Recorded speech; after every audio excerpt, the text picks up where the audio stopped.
evening, councillors, members of the gallery, and to our viewers live streaming tonight's meeting. Sorry, we don't have quorum.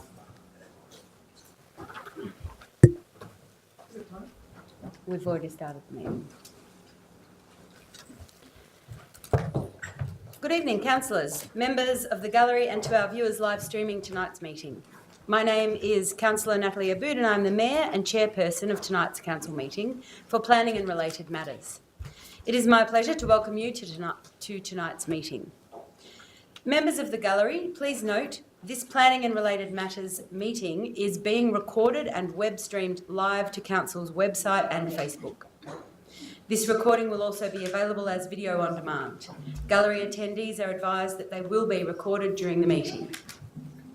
Councillors, just as a reminder that in line with the adopted councillor conduct principles as outlined in the Councillor Code of Conduct, councillors should ensure that they conduct themselves in the meeting with integrity, impartiality, exercise their responsibilities in the interest of the local community and not improperly seek to confer or advantage any person. This behaviour will support principles for leadership and good governance that secures public confidence in the office of councillor. Members of the gallery, in any event of an emergency or disruption, we may be required to take action to ensure the safety of attendees. Please follow the directions issued by council staff and security officers. Thank you for your understanding and cooperation. Councillors and officers in attendance. Councillors in attendance tonight are Councillor Anna-Olivia Carley-Hannon, Councillor Helen Davidson. Hello. Councillor Jess Dorney. Hi. Myself, Natalie Aboud. Councillor Alia Farnley. Evening. Councillor Dale Martin.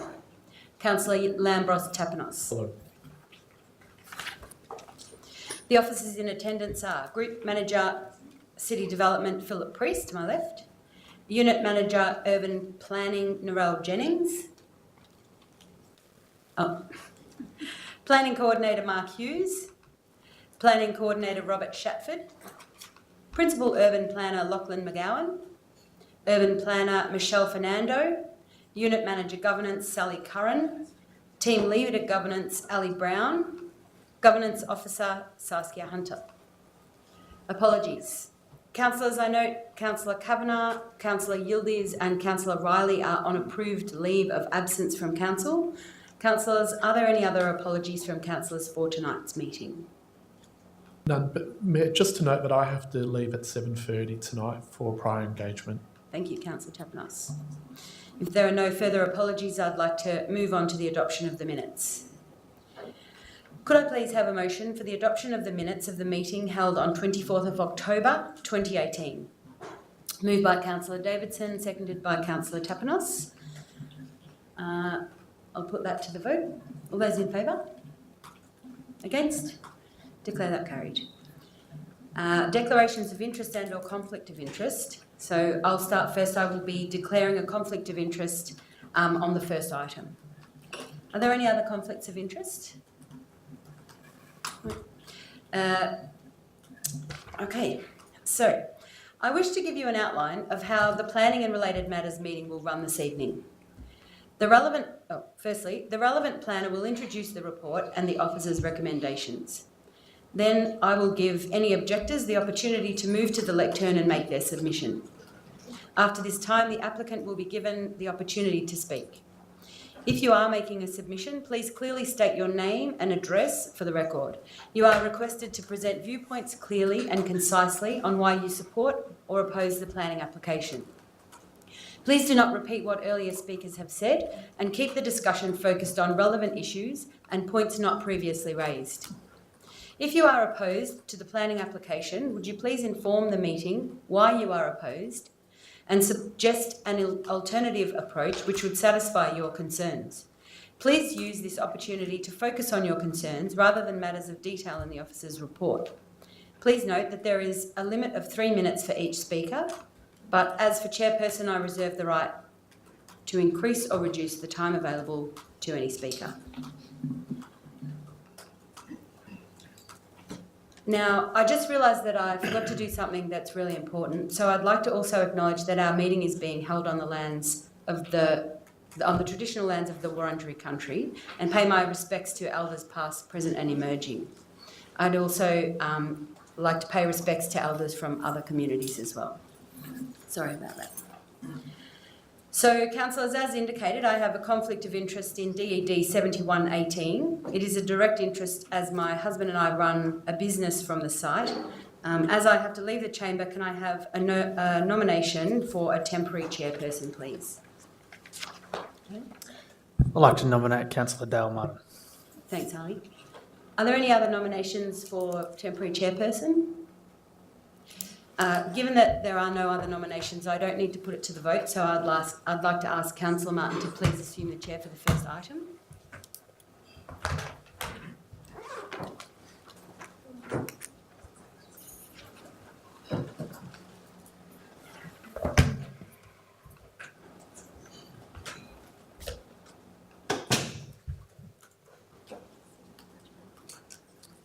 Okay, thank you.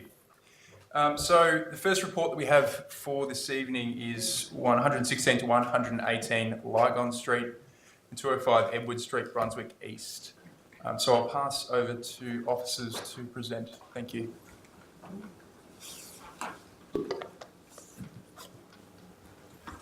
Good evening all. This is an application of 116 to 118 Lygon Street and 205 Edward Street in Brunswick East. It's an application for an 8-storey mixed-use building above 2 levels of basement car parking.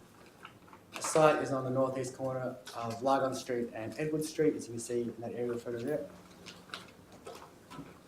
The site is in the Commercial 1 zone and the Design and Development Overlay Schedule 19, where there is a preferred maximum building height of 17 metres, which is approximately 5 storeys, and also a preferred street wall height of 11 metres, which is approximately 3 storeys. Proposal, as I said, is for an 8-storey building. There's 47 apartments, 5 shops and 1 restaurant at ground floor level. The image you see here shows apparently a 7-storey building. That is because the 8th level is a small room attached to the rooftop terrace that can't be seen from the street. I should also point out at this stage that the officer recommendation includes a condition to reduce the height of the building by 1 storey. So what you see here will be reduced by 1 storey for recommendations. Ground level, there's a setback from Lygon Street, providing additional space for activity to spill out into the street and footpath trading and dining. The building has an L shape which creates a void in the northeast corner of the site, which is adjacent to the more sensitive secluded private open space of the dwelling next door. It also allows a space to open up the laneway and create activity in this location as well. Public notice was undertaken. 85 objections were received, and a planning, information and discussion meeting was held in October.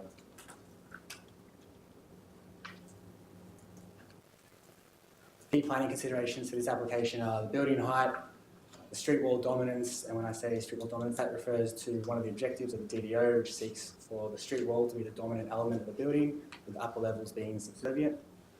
Also relevant is the internal amenity of apartments, and also the off-site amenity impacts.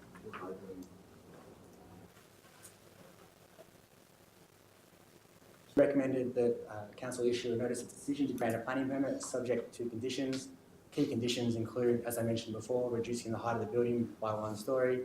There's also a condition to improve the ESD response, which includes increasing the NABERS star rating from 6.6 to 7.1, which has been proposed by the permit applicant.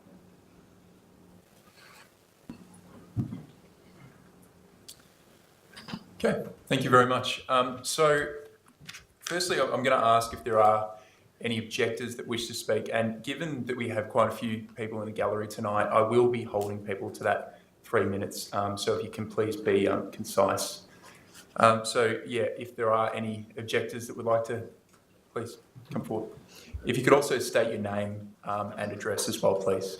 My name's Lachlan Fish. I'm at 13 Piera Street. Quick. So I object on a number of matters, but things that I can probably see a condition on. I believe through my reading of the plans that apartments 3.6 and 3.7, being the northern aspect facing Coca Jackson Lane fail to comply with clause 2207 of the Moreland Planning Scheme, specifically table 2, by not having an adequate setback to living room glazing lines. This is corrected from level 4 upwards, where bedrooms have been oriented onto the lane and they are adequately set back. This will create an equitable development issue for the property directly across the laneway from the target site, which has a DDO overlay also allowing for a maximum height limit of 5 stories. So it's presumed that at some point they may need to deal with a similar setback issue and may need to set back additionally to offset the fact that this is not adequately set back.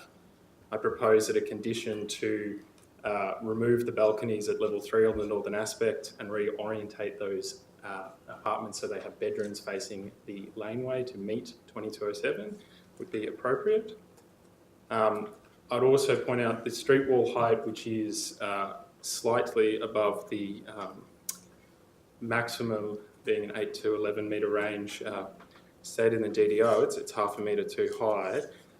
That's considered to be acceptable in the officer's report, but I made the note on the plans that the ceiling heights in the apartments throughout the building, and those on level 1 and level 2, are 2.95 metres, which exceeds the BAD's requirement for 2.7 metres, which is great for internal amenity, but it has resulted in the issue of the exceedance on the street wall height and also contributes to the total height of the building. It also contributes to the fact that in the southeast corner, where there's an interface to the residential property on Edward Street, the DDO setback line, that angular setback line, has been exceeded by the balconies on level 3, which if you were to drop those ceiling heights through the apartments, you could address that and sort of get a better outcome, maybe not for the eternal amenity, but for the surrounding area. And finally, the rainwater tank is located on the roof, which I assume is a limitation on the maximum size. So the original was a 2,000 litre and there's a condition to push it to 4,000 litres. It's my assessment that that's still inadequate for providing catchment for such a large site of 1,200 square metres. So I propose that a condition be raised that the rainwater tank is relocated to the basement to allow catchment from the full roof area as well as all balconies, and also increase to a size more comparable. I note another agenda item tonight has a 40,000 litre tank, so some number of tens or thousands is probably more appropriate for a building of this size. And that's it. Thank you very much. Are there other objectors?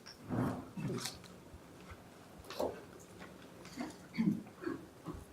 My name is Vivian Mueller and I live very close to the proposed site in Coco Jackson Lane, the other side of Lygon Street.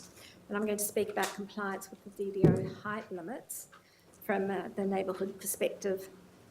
The reduction in height to 7 stories is an important improvement. However, the overall height of 27.5 metres still exceeds the preferred DDO height by 10.5 metres. The permit considers the height of the top of the wall that is visible from the adjacent streets, the opposite side of the road. This is still 4.5 metres or 25% above the preferred height at 21.5 metres. The single-storey building on Edward Street to the east of the development site is separated by just a 3-metre laneway. This can be developed to 2 stories only as it's a residential zone. This transition from 2 stories to anything more than 5 stories or 17 metres is a significant and, in our view, unacceptable jump. Other local developments, such as Tip Top, have transitioned the step-ups by introducing 2 to 3 stories adjacent to residential. There's no such transition proposed here. The planning officer considered this exceedance acceptable due to a generally high level of compliance, for example with the ESD. We consider that simply complying should not automatically lead to limits being exceeded, even though these limits are only discretionary. DDO 19 requires that new buildings respect the existing scale, massing, form and siting of contributory or significant elements and do not dominate the heritage place or precinct. This is a heritage precinct. It's the narrowest part of Lygon Street, and therefore the height of this building will dominate. Approximately 70% of Lygon Street between Luscombe and O'Connor Streets is covered by a heritage overlay, and this site is immediately opposite Heritage Overlay 296 at 119 Lygon Street. Thus, anything built on the development site must be in keeping with the character of this East Brunswick village and its low-rise heritage streetscape. This building is going to outlive all of us, and so decisions taken today are important. They're going to affect the future generations of moorland residents. It's therefore requested that the draft permit be amended to allow a total of 17 metres maximum. Thank you. Thank you very much. Do I have any other objectors, please? Hi, my name's Pat Rustad and I reside at 8 Warburton Street, so right behind Lygon Street. I'm just going to make a few comments about public amenities. So the planning officer has recommended the inclusion of a shower for the retail workers to encourage the use of bicycles in the area. The inclusion of a baby change facility is also required, as there will be a restaurant and retail facilities which are going to attract parents. There also seems to be more toilet facilities for men than women, just factually there. So we request that council includes a permit condition for the same amount of amenities for men and women, and a baby change area in both of these amenities to support parents in the area. Thank you. Thank you very much. Do I have any other objectors? Yes, please come forward. You can be next, sir. Hello, my name is Maria Sherwell and I'm speaking on behalf of my parents who reside at 207 Edward Street, which was directly across the lane. The proposal is 60% higher than the maximum height recommended, and our recommendation is for it to be no more than 17 metres. Currently it's 27 metres. Over half the apartments, plus the rooftop terrace, face east, and they face our home, with all the windows and balconies and terraces looking directly over. All our domestic living is on the west side, and it's going to impact our cherished living time in our backyard and in that area. So basically we have a few recommendations: that the proposed development should stay within the objections and provisions of Schedule 19 of the Design and Development Overlay of the Moorland Planning Scheme.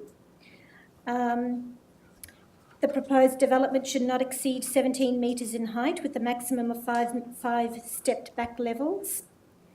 The steel mesh balustrades and with concrete, etc., some of them are see-through and we don't feel that they're appropriate, so we would like you to reconsider the materials used for the balustrades.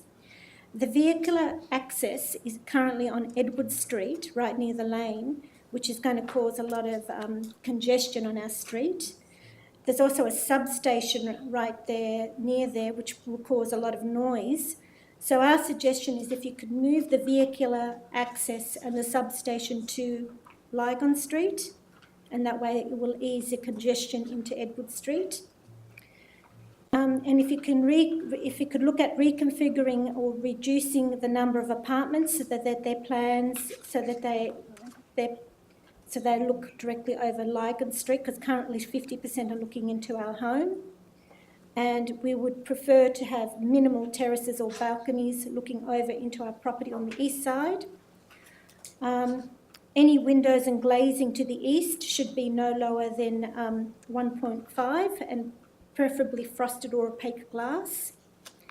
And they're the considerations. Thank you for your time. Thank you very much. Sir down the back, would you like to?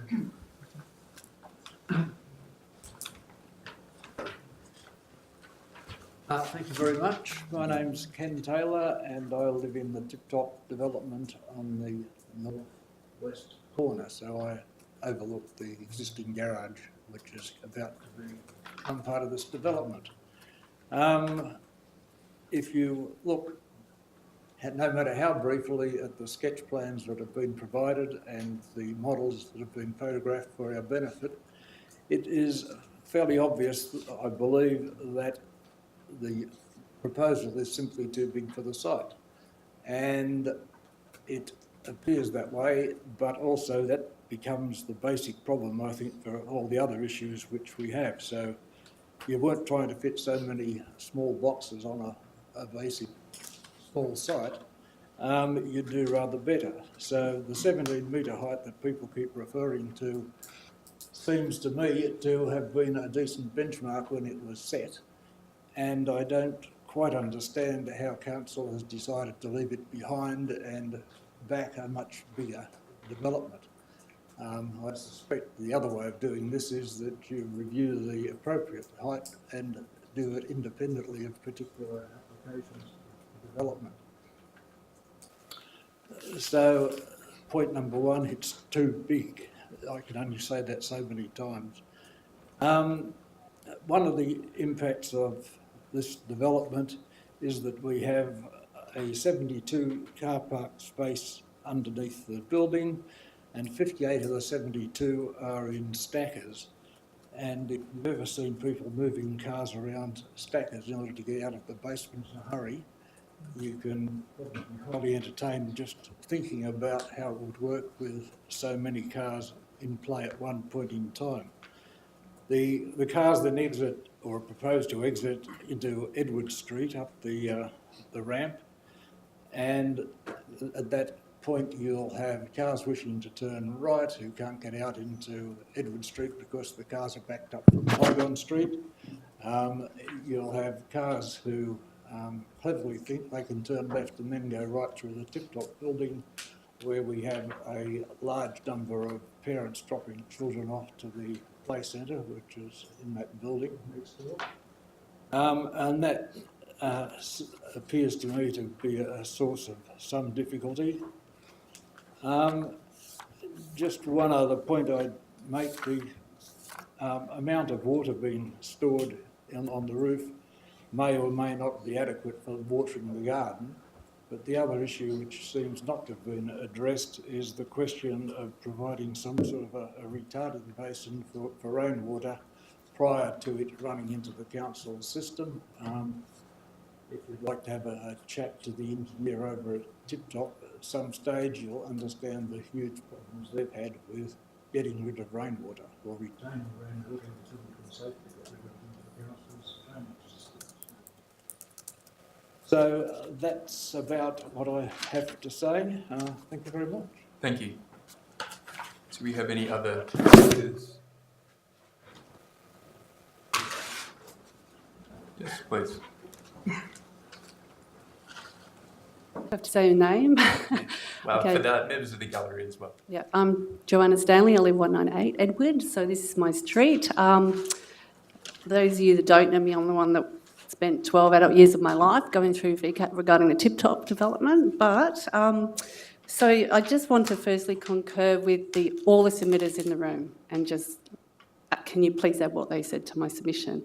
I really been thinking about this visually as in relation to 3 VCAT rulings that have happened, and you're probably well aware of them, the Lestrada, the LPD and the Roffonies, versus Moreland Council, where the members really discussed the visual intention of the activity centre and how it's got a major, its core up between Albert and Victoria. So this decision today is really, really important. It's quite pivotal because I was quite surprised that it was just 1 story reduced. I was hoping it would be down to 6 stories, including the rooftop.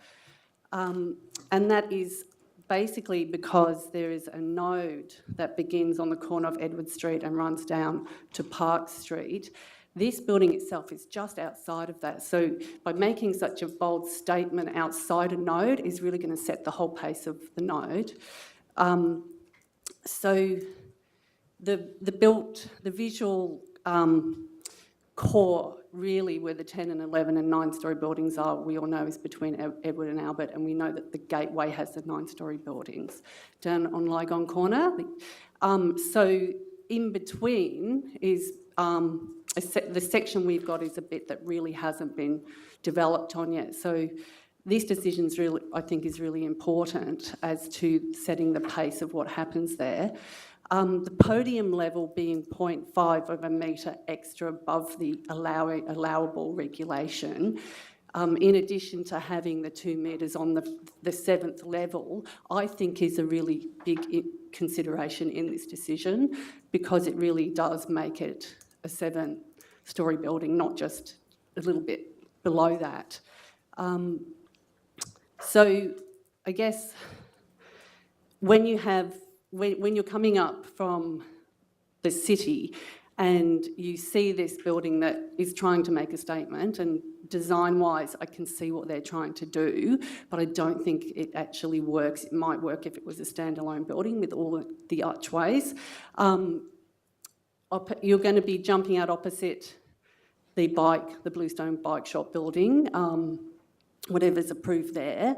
So yeah, I think this is just a really important decision to make, and I've really tried to have a look at trying to imagine how set back that level 7 really is going to be and how hidden it's going to be, and I'm just not sure that by removing that one level it is actually pulling that off. So realistically, just concurring with everyone here talking about how that building is going to sit in the overall scheme of the Brunswick Activity Centre. And on a positive note, I do like the activation at the street level. I find that quite a unique thing, so I just wanted to leave it on a positive note. But just might want to consider that when you do have a lot of eateries on Lygon, they tend to have sort of restaurant balustrades that divide up the pedestrians from the eaters, and also leave them out in the morning time, so when kids are riding down Lygon Street, sometimes kids cannot see if there's a car coming down, like outside the Quarry Hotel. So there you go, thank you. Thank you. Any other objectors? No? Okay. Please come forward.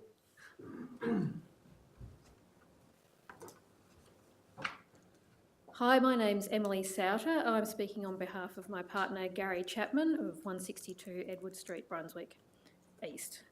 We would like to support the previous objections, or the objections made by previous applicants, particularly with regard to the height of the building, as well as the other impacts mentioned. It's going to lead to a significant loss of sunlight on the properties south of this building, reducing the ability to generate solar electricity, grow plants, have passive solar heating, and just a general outlook where you can see the sky. There are also the impacts on traffic and parking to be noted. At present, I hold a parking permit for Edward Street, but it's currently very hard at peak times to find a park in the street, and this is only going to be worsened by having additional people coming in and out of that street and visiting the residents of that apartment. As per the other applicants, we would support reducing the height of the overall development to reduce these impacts. Thank you. Thank you very much. Okay, do we have any more objectors? No? Thank you very much. Can I ask, is the applicant or a representative of the applicant would like to please come forward? Good evening, Mr Chairman, councillors. My name is Damien Isles. I'm a Director of Hanson Partnership, and I'm here to talk on behalf of the owner of the property and in favour of the recommendation before you. I wanted to start my 3 minutes by stating that I was at the community consultation evening in October for this application. It was really well attended by the community, council officers and councillors from the south and northwest wards.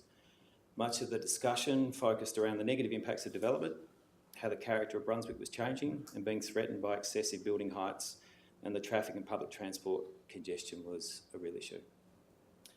As a practising town planner, these concerns are not isolated to this project or even Brunswick. They are metropolitan issues and common reactions to the changes facing our city. They should not be determinative of the merits of an application before the councillors tonight. Clearly, change is confronting.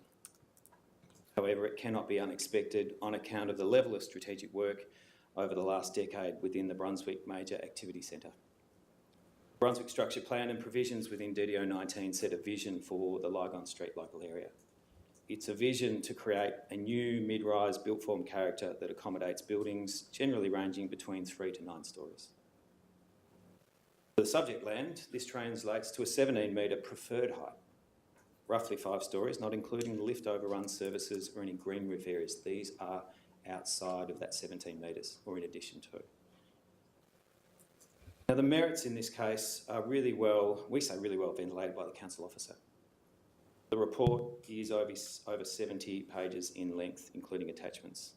There's 39 conditions, and they deal with matters such as the reduction in building height, increased setbacks to bedrooms, privacy screening detail, tree protection works, ESD, and the list goes on. The report goes into considerable detail in responding to all relevant planning controls, policies and issues raised by internal referrals and also objectors. It's our submission tonight that the councillors should support the recommendation of the officer, particularly given the subject land we say is in the right location to contemplate a new building form. It has an area of over 1,200 square metres and roads or laneway frontages on all sides. It's located within the Brunswick Major Activity Centre where substantial change is contemplated. The design responds, we say, appropriately to the commercial zoning of the land, provides 5 retail spaces and a restaurant seeks to retain rooming. The design looks to activate the laneway, provides a generous communal open space area over 100 square metres, accessing the laneway between the residential area. All required car parking is provided on site, as well as the level of bike parking spaces specified by the planning scheme. We accept a reduction in the overall building height, as recommended by permit condition, and we would like to clarify the height of the proposed building, we say is 7 levels plus the lift and rooftop. The reduction would be down to 6 levels plus the lift and rooftop, where DDO 19 encourages mid-rise buildings between, as I said, 3 to 9 stories, not including the building overruns, services and green roof areas. We've revisited the ESD performance of the building following the consultation session. We can improve the building's performance from 6.5 to 7.1 NatHERS rating. We can double the solar output of the building from a 6 kilowatt to a 12 kilowatt system. We are providing compost bins on the roof and productive gardens on the rooftop, where we can increase the thermal energy for all apartments to over 7 stars, and we can prioritise rainwater harvesting and reuse so that we achieve 100% storm score. Charging ports have been asked of us in the basement. We can provide those, we're not contesting that, and we can increase the overall best performance of the building. So despite the objections to the proposal, I'd like to quote from Council's urban design team that noted, "This is a building that has a material palette chosen for this development that works well with the proposed concept. By integrating landscape elements as well as using depth and pattern, the architect has successfully delineated between the street wall and the upper level despite its similar shade and tones. We believe the building will complement the emerging mid-rise character occurring along Lygon Street. We say it's a quality and visually interesting piece of architecture that will add to the tapestry of the activity centre, and we invite the councillors to support the officers in their recommendation tonight." Thank you very much. Councillors, do we have any questions of the applicant? Councillor Davidson. Thank you, Damien. I just wanted to follow up on a question that Pat raised, and I thank Pat for bringing this to our attention. In relation to the bathroom facilities, it was mentioned that there is an uneven number of men No, it's a over female. Yeah. the feet. Yep. Is that something that's correct and is what is being proposed? And in I must relation admit to the first- baby change rooms? Yeah, the first have heard of that issue. Change facilities are dealt with by the planning scheme, but typically form part of the building code. If there's an imbalance, it's not a conscious one. It's certainly something that the developers here behind me, we can take a note, and if that can be corrected, we see no reason why that shouldn't occur. Perhaps I would ask if a motion is put to council about this, that something be noted in the motion just to bring the mind of the planners and the applicant back to that. Okay, so I think that's potentially for officers to respond to. Councillors, do we have any other questions of the applicant? Councillor Bolton? Oh, hi. I was just wondering if you'd be open to further changes to accommodate the property across the lane in Edward Street. We heard one of the objectors speaking earlier about, and it seems that that's the property which will be most impacted by this development.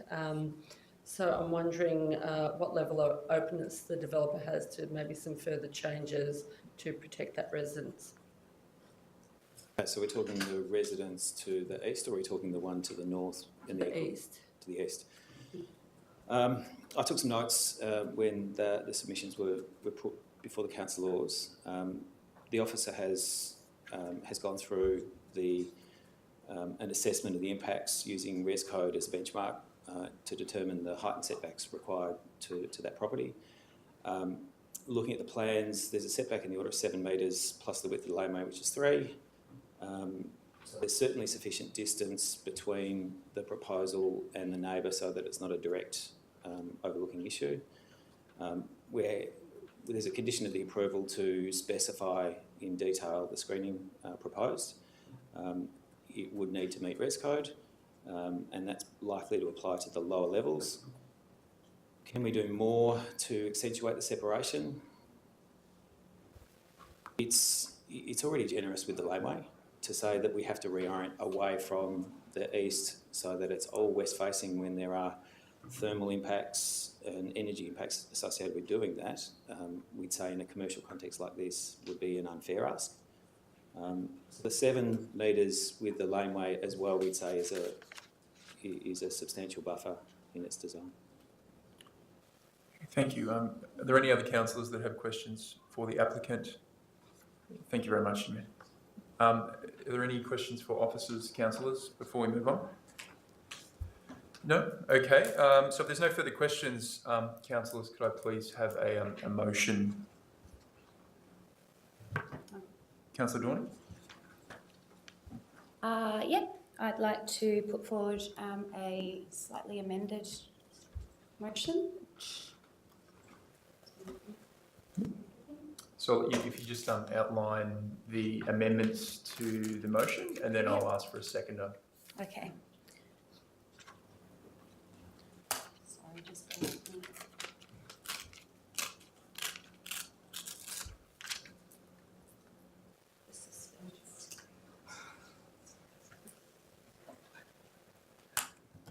They're not all.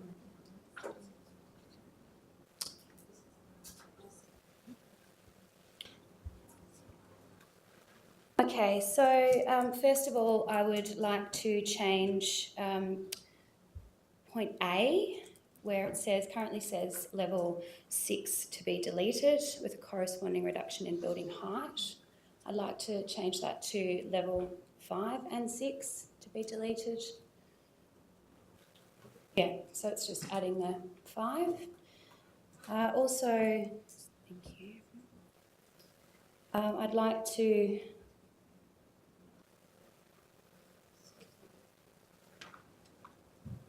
so just looking at the point E, so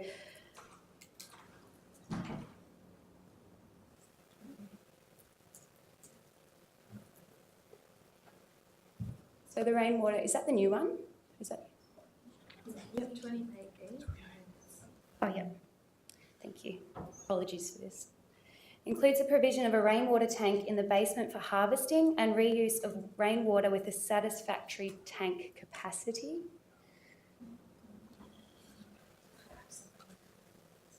Yeah, I've just got another.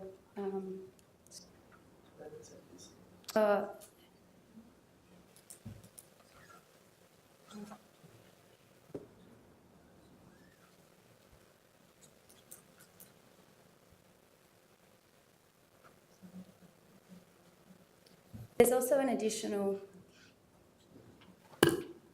Part B at note 18 that council.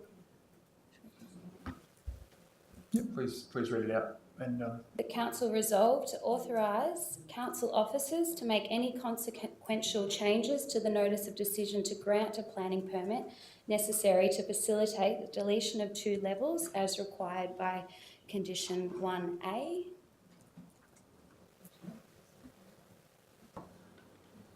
okay, fantastic. So it's just those 3 amendments. I'd also like to add a note, just building on Councillor Davidson's comment and the applicant's agreement to look into the balance of the male to female toilet ratio, just that we document that. Okay, I just, I might, well, ask for a seconder first, but then I also might refer that last note to officers to see if it's within this, we're actually able to put it in there. Okay. So I'll ask for a seconder, so Councillor Sapinos. So I'd just like to ask the officers in regards to that last point around the toilets, whether or not that is able to be conditioned. Through the chair, I think it was partly answered in the response to the question by the permit applicant, but matters of toilet ratios, specifications, etc., are covered by health legislation as well as building legislation. So at the point that a building permit is issued, the building surveyor will look at that ratio and determine the appropriate mix based on the floor area and the use of the building. It's not something that's typically included as part of a planning assessment. Yeah, so... and therefore as part of a planning decision. Yeah, so based on that advice, is it acceptable to the mover and seconder that is removed from the amendment? Yes, that's, acceptable. Okay, fantastic. So that now we have a seconder, Councillor Dorning, if you'd like to speak. Right, okay, sorry for that, everybody. I would like to start by actually talking a bit about what I like about this development. I think both the applicant and the officers have worked really hard to provide a really high standard of apartment amenity in these, really raising the natters and the thermal response of these apartments. I think, as was discussed in the, as Joe mentioned, I think the activation of the street and the laneway is really good. I love, all the greenery and the plants, and I think that discussion on and conditions on making sure that we're reusing water to actually be including harvesting that water that can then filter and water those plants passively is a great thing. I do think that 77% cross ventilation in the apartments is fantastic. That creates real amenity and real livability for the people that are going to live in these apartments. I do think that my amendment of removing a 5th storey as well is in line with the preferred height, is closer to the preferred height of 17 metres and in line with the DDO 19. And in response to all the objectives of the DDO 19. So I think, that's the kind of Moreland we're going for, and we should be guided by these policies on what we want Moreland to look and feel like, and the current residents, as well as the future residents, it's finding the balance between those two, and I feel like that does a better job. The water, I acknowledge that much of the detail around how water is used and stored on the site, and then how it leaves the site, is worked out in a matter of lots of detail once the permit is actually approved.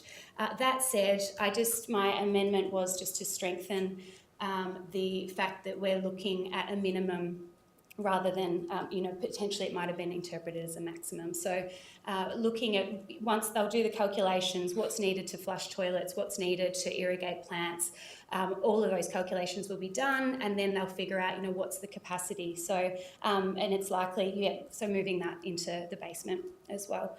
And what was my other... Yeah, I think I'll finish there. Thanks. Thank you very much, Councillor Dorney. Councillor Tapper. Thank you. I'll be brief because I think it was detailed well and accurately by Councillor Dorney. But just to add to that, with the deletion of those 2 extra stories, some of the concerns around bulk, particularly visual bulk as you're entering the municipality, is removed, and there's some great setbacks in this development, the activation and some really good quality design. So from my perspective, it warrants an approval, but certainly height is something we do take serious. So we want to make sure that we get all of the benefits that this design and this application brings within the required height controls. So I think that that amendment, that additional change tonight has certainly won my support for this application, and I hope that this is an exemplary building that is constructed in our municipality. I think it would add a lot, but it's certainly got to be within the heights, and this permit now does that. Thank you, Councillor Tapanos. Councillors, do I have anyone that would like to speak against the motion that has been put forward? No. Do I have Councillor Bolton? Just myself. I think it's good, the proposed amended or new resolution, which is proposing a reduction of 2 stories to bring the height down to comply with the development overlay. But I'm intending to vote against, particularly because I feel that the amenity of the nearby resident across the lane in Edward Street hasn't really been sufficiently accounted for amongst the conditions of this proposed planning permit. So just to explain, that's my reasoning. Thank you, Councillor Bolton. Given we've had one speaker against, are there any other councillors that would like to speak in favour of the motion as it's put? No? Okay. In that case, I'll put the motion to a vote. All those in favour? All those against? I declare that carried. I'll now pass back to officers to outline the next steps. Thank you, councillors. The council has resolved to issue a notice of decision to grant a planning permit. That notice will be posted to all objectors and the permit applicant in the days following this meeting. That notice will outline the review rights of the Victorian Civil and Administrative Tribunal, in which any objector has a 28-day period to lodge a review against the decision. Equally, the permit applicant may choose to lodge any appeal against any conditions of the planning permit or the notice of decision, and they have 60 days to do that. Thank you. Thank you very much. Somebody able to grab the mayor?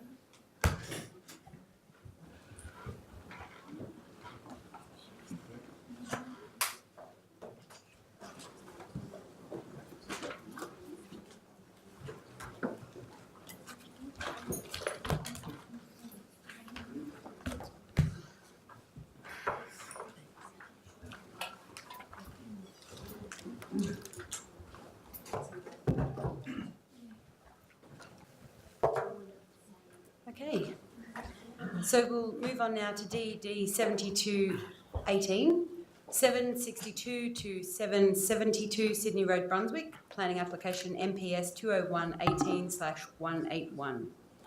And I'll move to the officers to present the report.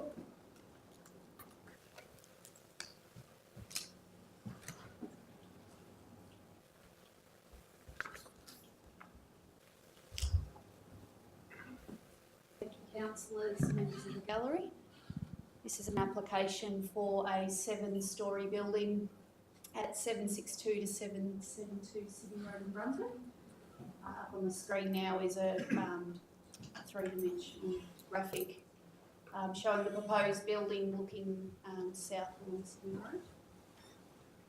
The subject site is shown in an aerial photograph up on your screen.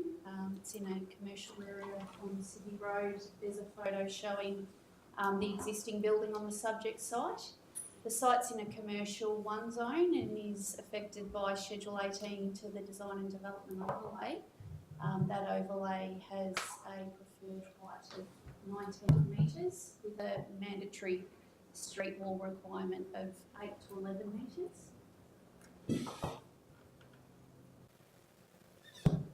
So the proposal, as I said, is for a 7-storey building. The overall height proposed is 23.6 metres. There is then a lift overrun on top of that, which is an allowable encroachment into that height.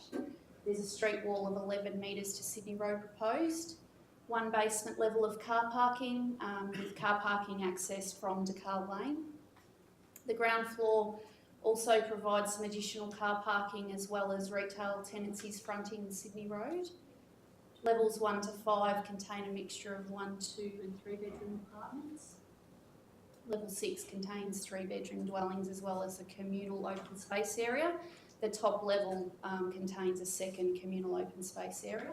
There's a total of 61 dwellings and the mix of dwelling types is up on your screen. There were 14 objections lodged for this application. There is an error in the map that's in the attachment to the report. It highlights the wrong subject site, so the map up on your screen now corrects that.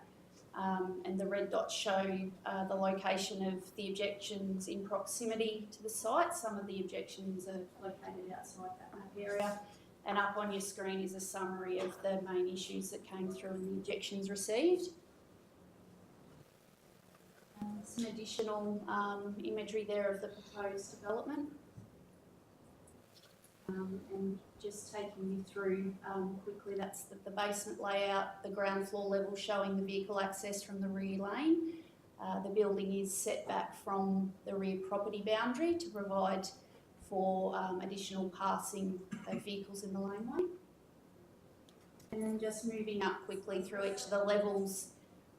Generally speaking, the dwellings front Sydney Road, Decal Lane, or 2 internal light courts that you'll see as you go up through the building.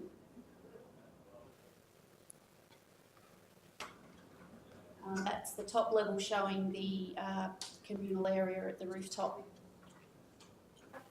Some two-dimensional imagery of the building that's from Decal Lane. And the image up on the screen there just shows the proposed development in cross-section in relation to the controls in the DDO. So the key planning considerations have been the scale of the development, the internal amenity and the off-site amenity impacts. It is recommended that a notice of decision to grant a planning permit be issued. Where there are variations to the DDO, they are either minor or are considered acceptable in the context and given the large site and the ability to set back the additional level so that it's not highly visible. The key conditions in the recommendation are up on the screen. They include some facade improvements to remove stair access from Sydney Road, additional bicycle parking and change facilities, some detailed conditions to ensure that the landscaping proposed is maintained, additional ESD features including a 30 kilowatt solar system, additional stormwater management features and a public works plan which will achieve public realm improvements on Sydney Road.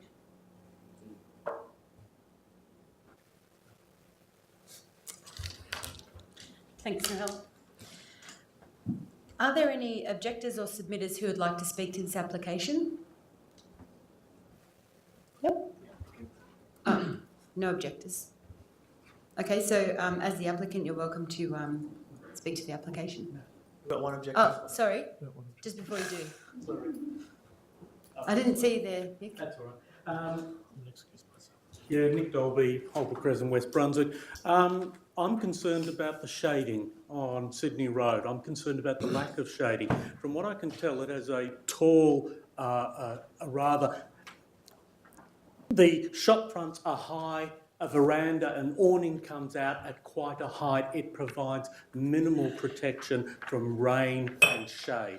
And one of the things that has made Sydney Road such a popular shopping area over the decades has been the fact that it does have awnings. You can walk on very hot days in shade, you can walk on rainy days without getting wet. Modern development like this, I'm sorry, I'm looking at the awning, and as a response to pedestrians' use of public open space, it is not giving much to me. It is in fact just making yet again another open bit of streetscape. It's on the west side, it'll get the hot summer sun. I'd like to see more done on awnings. That's all I've got to say. Thank you, Mr. Dolby. The applicant or representative of the applicant. Thank you. Thank you, Madam Chair. Councillors, my name is Brian Minogue. I'm from Ratio Consultants. We're the town planners engaged by the applicant to run this planning application. I'd just like to start off by saying since our engagement last year, we've worked hard with the council officers through pre-application phase, follow-up meetings, RFI submission meetings and post-advertising, and we've at every step of that phase we've attempted to resolve any concerns that have arisen through the process. Identifying the site, we're quite a large site on Sydney Road. There's few of our sites. It's over 1,500 square metres in size, and it's got dual access obviously from Sydney Road and the laneway to the rear. There's approvals on both abutting sites for a 5-storey and a 6-storey building. I think one of them is currently under construction. Both of those approvals borrow, I'd say, some amenity from our proposal with apartments with sole outlook over our site. Bear in mind they've been approved long before BADs came into operation, or the Moreland Department Design Code. In terms of the location, we're within Sydney Road Activity Centre, an area where the built form has been identified for increasing from 4 to 10 levels.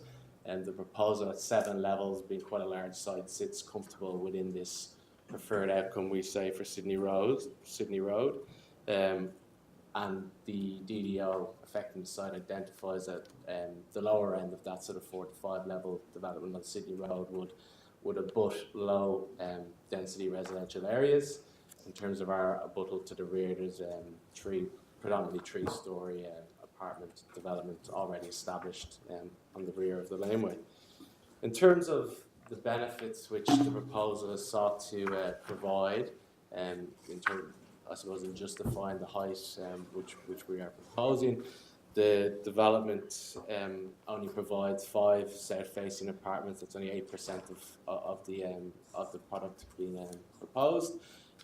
All dwelling sizes either meet or exceed the minimum floor area sought by the Moreland Department Design Code. The majority of dwellings are provided with private balconies far in excess of BAD's requirement, ranging from up to 56 square metres in size for some of those apartments. The communal space being provided is provided in 2 separate areas, totaling 192 square metres, and this is some 40 square metres higher than what is required by BADs. The proposal will also result, as a council officer pointed out, in the widening of the rear laneway, which will facilitate passing of vehicles and facilitate a benefit to the wider area. I'll just get you to start to wrap it up, please. Yeah, sure. And then finally, in terms of the uppermost level, as provided on the section, it's quite visually recessive, and given the overall size and width of the site, we feel that in terms of an urban design response, this fits comfortably within Sydney Road and responds to those objectives within the DDO. So therefore, we'd like to request Council to endorse the Council Officer's recommendation. Thank you. Can I ask councillors if you have any questions? Councillor Davis? Just the point that Mr. Dolby raised in relation to awnings, is that something that could be considered? Well, yeah, the proposal provides an awning. I think it's about 4 metres above street level. I know there's a condition on the officer's recommendation for public improvements, which includes street planting of street trees. So I suppose in terms of shading, providing shading, I feel that we can't provide a bigger or deeper awning and still provide street trees. Trees, So I I think the understand, street trees would be probably a better outcome in terms of getting shading. Is there a halfway ground, like a smaller awning and a... But the proposal includes an awning. So it does include It includes an awning, I'm not sure. a 4 metre awning, you said? 4 metres above street level. The depth, I'm not entirely sure, but you'll see on this section plan maybe. So that's you can see the awning in front of the retail outlets, which protrudes above. Are you saying, oh, hang on, sorry. Where, so, Page 109 of your agenda. yep, There's no of the guy that's walking. So it's a canopy of 1.9 metres. I suppose it protrudes 1.9 metres over the 1.9 metres over the Yes, street. yes. And it's about 4 metres above Yep. ground level. I think that's satisfactory. Thank you. It's a very good point that Mr. Dolby raised. Thank you. Thank you, Councillor Davidson. Do any other councillors have it? Oh, Councillor Martin, sorry. Yeah, hi, thank you. I just have one question around the number of bicycle spaces that are provided and the potential adaptability of future car spaces into bicycle spaces, because I know that there was some questions raised around potentially having cargo bikes, which are obviously quite a bit bigger. Is that possible with these designs? I note there's a condition on the officer's recommendation for an increase in bicycle parking, and we've I suppose discussed that with Council's ESD officer, and that's something we're willing to accept. So I'm not sure if that addresses in part of. I mean, talking further than the officer recommendation, moving forward, I mean, obviously we're, as a council, we're going through quite a big transport transformation, and we're wanting to make sure that there is adaptability within these buildings, that at a future date, if the residents wish to increase the bicycle storage space, if that is possible with these designs. Yeah, so in terms of the design put forward, we'd say it could be adaptable for future needs. We feel that what's proposed in terms of parking allocation and bicycle parking, taking on board the officer's recommendation, is probably the right balance for this proposal as it stands today. But in terms of adaptability, there's probably a number of scenarios where the basement could be adapted to reduce private car spaces and adapt them for increased bicycle. Okay, thank you. Thank you. Any other questions from councillors? If there are no further questions, I'll please ask the council for a motion. Anyone? Councillor Martin? Yeah, I'm happy to move the officer recommendation. Thank you. And a seconder? Yeah. Councillor Dorney? Does the mover wish to speak to the motion? Yeah, just briefly. I mean, I thank the applicant for coming tonight and to speaking, and also to the objector for raising his concerns. You know, all in all, we see a lot of really rubbish applications come through. I think the applicant, working with officers in this situation, has come to what is a reasonable building, and one of the better buildings that we do see come through these chambers. I would have liked to see, like the previous application, trying to exceed that 6.5, moving into the 7s for the neighbours rating. But I think some of the things, having the 40,000 litre rainwater system, the addition up to 30 kilowatts of solar, acceptance of some of the EV charging setups, as well as the retail tenancies and the change facilities and those sort of things. I think it's quite a good outcome for the site, and I really do think that this is in line with some of the quality of development that we'd like to see in this city. So thank you to the applicants for bringing this to us. For any other applicants that may be watching, please, this is the sort of thing, but that little bit further, I think, with some of the conditions to really make sure we are seeing good quality development built in this city. Thank you, Councillor Martin. Councillor Dorney, would you like to speak as the seconder? I just concur with Councillor Martin's comments. You know, definitely we're getting there with this development, but I think we can continue to push it further. Yeah, that's right now. Thank you, Councillor Dorney. Councillors, are there any speakers against the motion? Councillor Bolton? My main reason for speaking against the motion is purely on height. While I recognise some of the positive features of the building, I still think that the proposals coming into Moreland should comply with the preferred height limits. I don't see why there is why buildings can't be designed within the preferred height limit, where Moreland went through extensive public consultation to set those preferred height limits. I know we don't have mandatory height limits, but for those reasons I'll be voting against. Thank you, Councillor Bolton. Any other speakers in favour of the motion? If there is no one else that wants to speak to the motion, I'll put this to the vote. All those in favour? Against? Declare that carried. I'll now pass to the officer to outline what will happen next. Council has resolved to issue a notice of decision to grant a planning permit as set out in tonight's agenda. The notice of decision will now be issued to all objectors and the applicant. The objectors have 21 days in which to appeal council's decision, and the applicant has 60 days in which to appeal any conditions of approval. Thank you. Thank you. The next report that we have this evening is DED 7418, 15 to 19 Clark Street, Brunswick East. Oh, sorry, my mistake. Sorry, DED 7318, 211 to 213 Sydney Road, Brunswick. And I'll move to the officer to present the report. Sorry about that. Wrong page.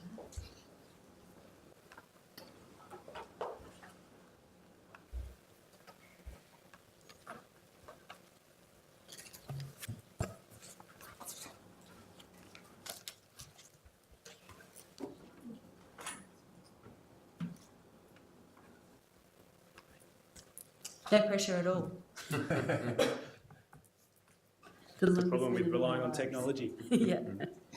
Thank you. Thank you, Councillor Abood.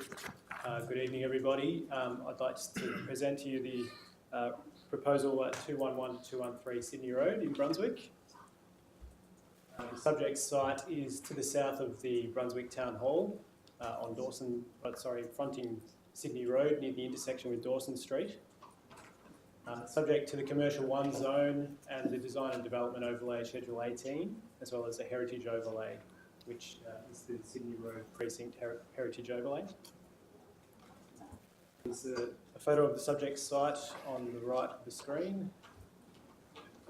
And the proposal is for a 7-storey mixed-use building plus rooftop terrace, 2 commercial tenancies at ground level, partial demolition of the existing heritage building and its reuse for retail at ground, and 2 dwellings at first floor, 0 car parking spaces on site, but 46 bicycle parking spaces.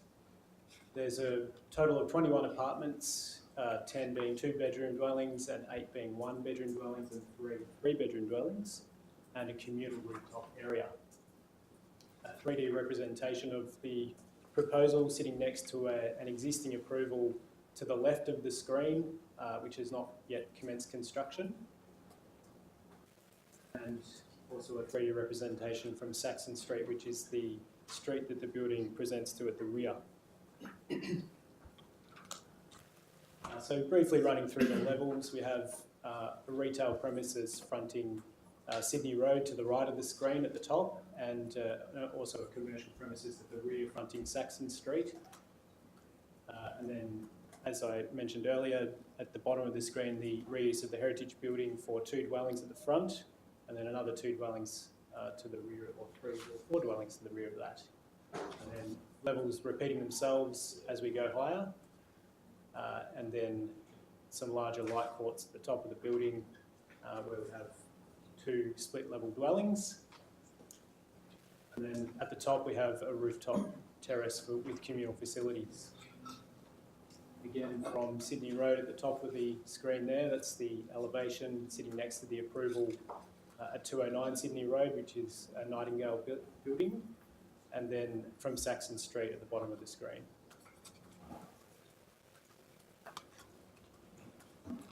And this is a section diagram indicating the height of the building in comparison with the recent approval next door to the south of the site, with the red line being the approval next door. So we received a total of 14 objections. A bit difficult to see on that image, but 3 of them are within proximity of the site. The rest of the objectors are not on the screen. So the main issues raised by objectors were the lack of parking, height of the building, impact on the improved development at 209 Sydney Road, impact on the properties to the north at 1 and 2 at 8 Saxon Street, overdevelopment, including too many apartments in Brunswick. And there was a planning and information discussion meeting held on the 27th of September with the applicant and objectors. So the key considerations for you this evening are whether the total height and upper level setbacks of the building are acceptable and whether a reduction in car parking to 0 is acceptable. It's recommended by officers that a notice of decision be issued with some key conditions there to improve the environmentally sustainable development performance of the building, measures to ensure that the heritage fabric of the facade and the roof are conserved, and the facade of the building at the top 2 levels is further set back to minimise the dominance of the tower in the street. Thank you. Thank you. Are there any objectors or submitters that would like to speak? Nick?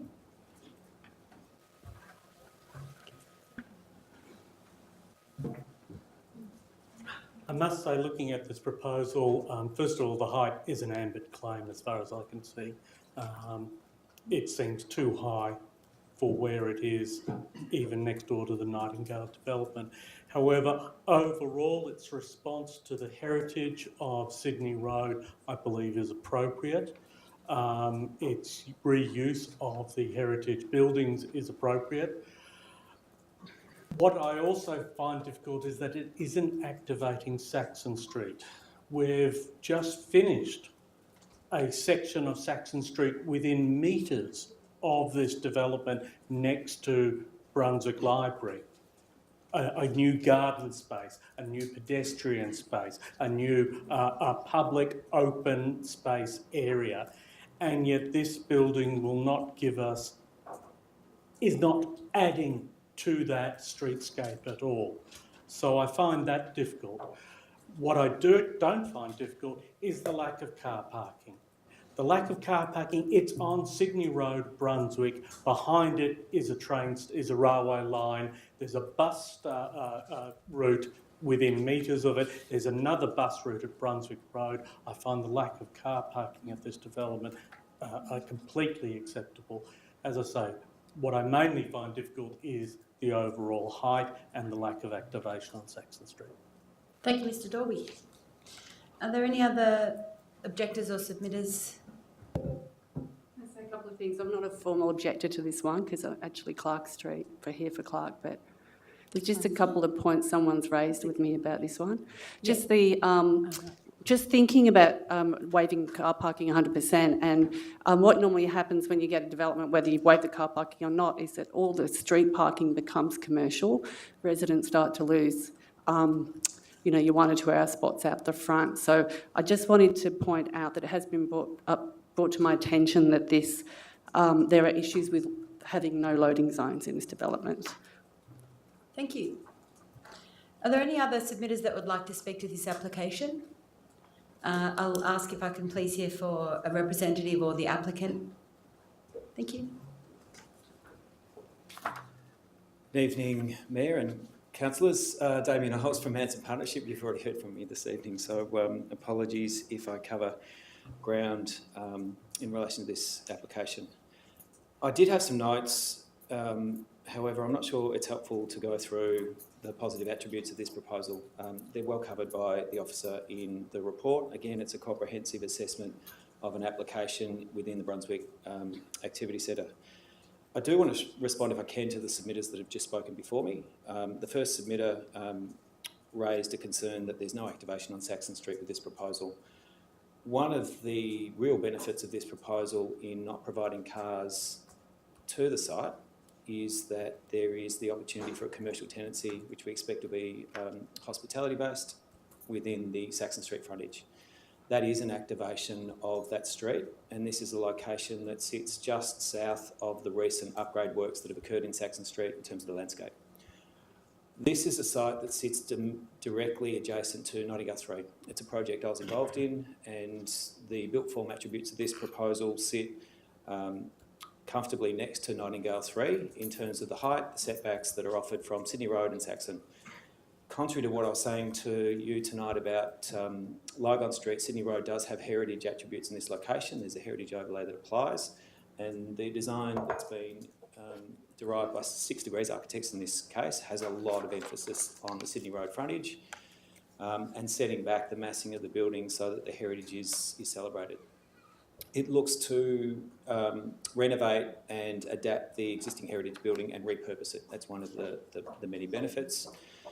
It's an application after the community consultation session that we listened to. There were 2 neighbours immediately to the north that had issues about privacy and screening and detail. And what we did is we modified the development by taking the top story off the Saxon Street end and relocating it to the middle of the building and redesigning some of the screening aspects so that the privacy was protected. As a result of that process, we re-advertised. There's no further objections. I'm encouraged that this is a project that sits well with the community in terms of the parking waiver. Nightingale 3 was 100% waiver. It is an excellent location relative to Dual Station, to Sydney Road trams, to the upfield bike path, and it shouldn't be that we're asking for vehicles to come into Saxon Street for a development of this density. We are seeking your discretion again tonight on height. It is an ongoing issue. You do need to assess applications on their merits, but what we would say to you this evening is the precedent is set immediately next door. When you put the 2 buildings side by side, the section shows the relationship of the 2 buildings. They are a complementary fit. They do require your discretion to exercise the height. It is a taller height in this DDO. It's 19 metres. Just need you to wrap it up. We're looking for the support of the officer this evening, and thank you very much. Thank you. Councillors, do I have Councillor Bolton? I've got a... sorry, I'm just asking sorry. for questions. Oh, sorry. Yeah, we'll get there.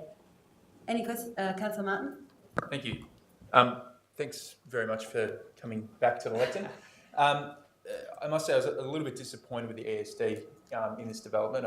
I've come to expect a little bit more from 6 Degrees, so hopefully their future applications will address that. My concern is the height of this proposal and the impact of potential partial shading on the solar of the building to the south. And so I'm just wanting to ensure that between the 2 buildings, there's going to be some sort of agreement to negate some of those potential impacts. I was aware that question might be coming. So I can say, firstly, that both 6 Degrees and Andrew Maynard, Austin Maynard Architects are both in the Nightingale stable. Both principals of their practices are on the board of Nightingale Housing. It provides a fortunate opportunity for both to work together. There's no objection from Austin Maynard Architects to this project. And in terms of the solar panels, we've checked that there's no solar panels approved on the roof of Nightingale 3 opposite this building. We are in the process of putting forward an amendment in terms of the rooftop of Nightingale 3 to reduce some of the cost of construction, which have increased significantly from approval, 40% increase in the cost of concrete in the last 12 months. So the rooftop is being redesigned and will be amended, and a lot more focus will be put on the ground plane of Nightingale 3. Having said that, there will be no shadowing of the solar panels as a result of this development. Are there any other questions about this application? I just wanted to clarify as well and just draw attention to the fact that Nightingale 3 had undertaken the task of moving the solar from their next door neighbours so as not to overshadow. So I just wanted to, further to what Councillor Martin has asked about, just to make sure that that is still part of the package of, that obviously there is an ethos to take care of the solar, making sure it's getting the sun that it needs. Yes, look, absolutely. In terms of this building, that it won't shadow the Lyric Apartments, which is that was the issue in 9-3. Yeah. But the two architects are working together to make sure that the buildings are designed as a community as opposed to being isolated. So that we're happy for that undertaking to be recorded. And as I said, both architects are board members of Nightingale Housing, which is important. And I just wanted to clarify one more thing, if I can, just on the drawings. The drawing that we saw, which shows the two buildings next to each other, shows this new development as being a bit higher than I think it actually is. And I just wanted to clarify that. Sure. So it's sort of the sketch that I'm referring to, the coloured. Oh, the facade. Yeah, those ones, yeah.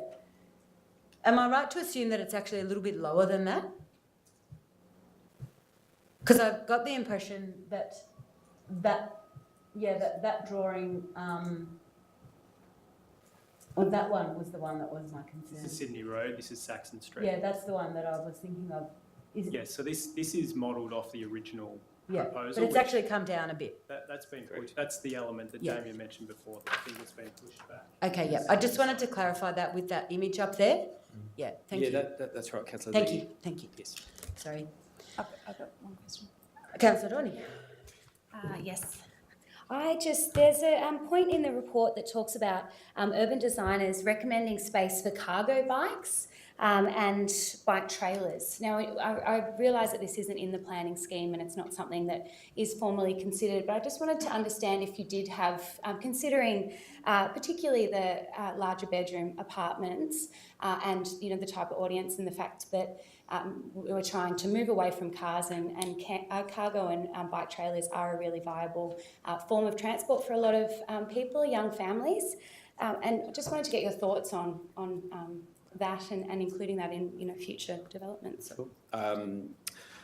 You'll see in the officer's report that there's a requirement for 6 bicycle spaces by the planning scheme. There's 46 proposed. There's certainly adequate scope for cargo bikes to feature in that mix. We're starting to see that more and more in transport studies, and particularly Moreland. I know at Brunswick South Primary, where my kids go, that cargo bikes are a feature of the municipality. And whilst the planning scheme doesn't recognise it, there's no reason why we can't provide the space for them. So again, that is certainly something we can accommodate within the excess we've got. Thank you. Councillor Bolton? Just a question about flooding in this precinct.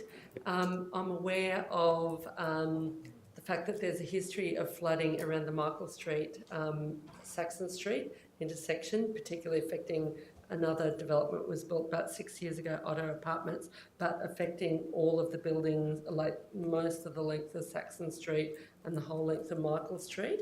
And I'm wondering if in this development, I understand there's no flood overlay, but I'm wondering if you've got any plans to deal with this issue. I mean, I gather in Melbourne Cup Day, the water flowing through the foyer of Otto Apartments was about that deep.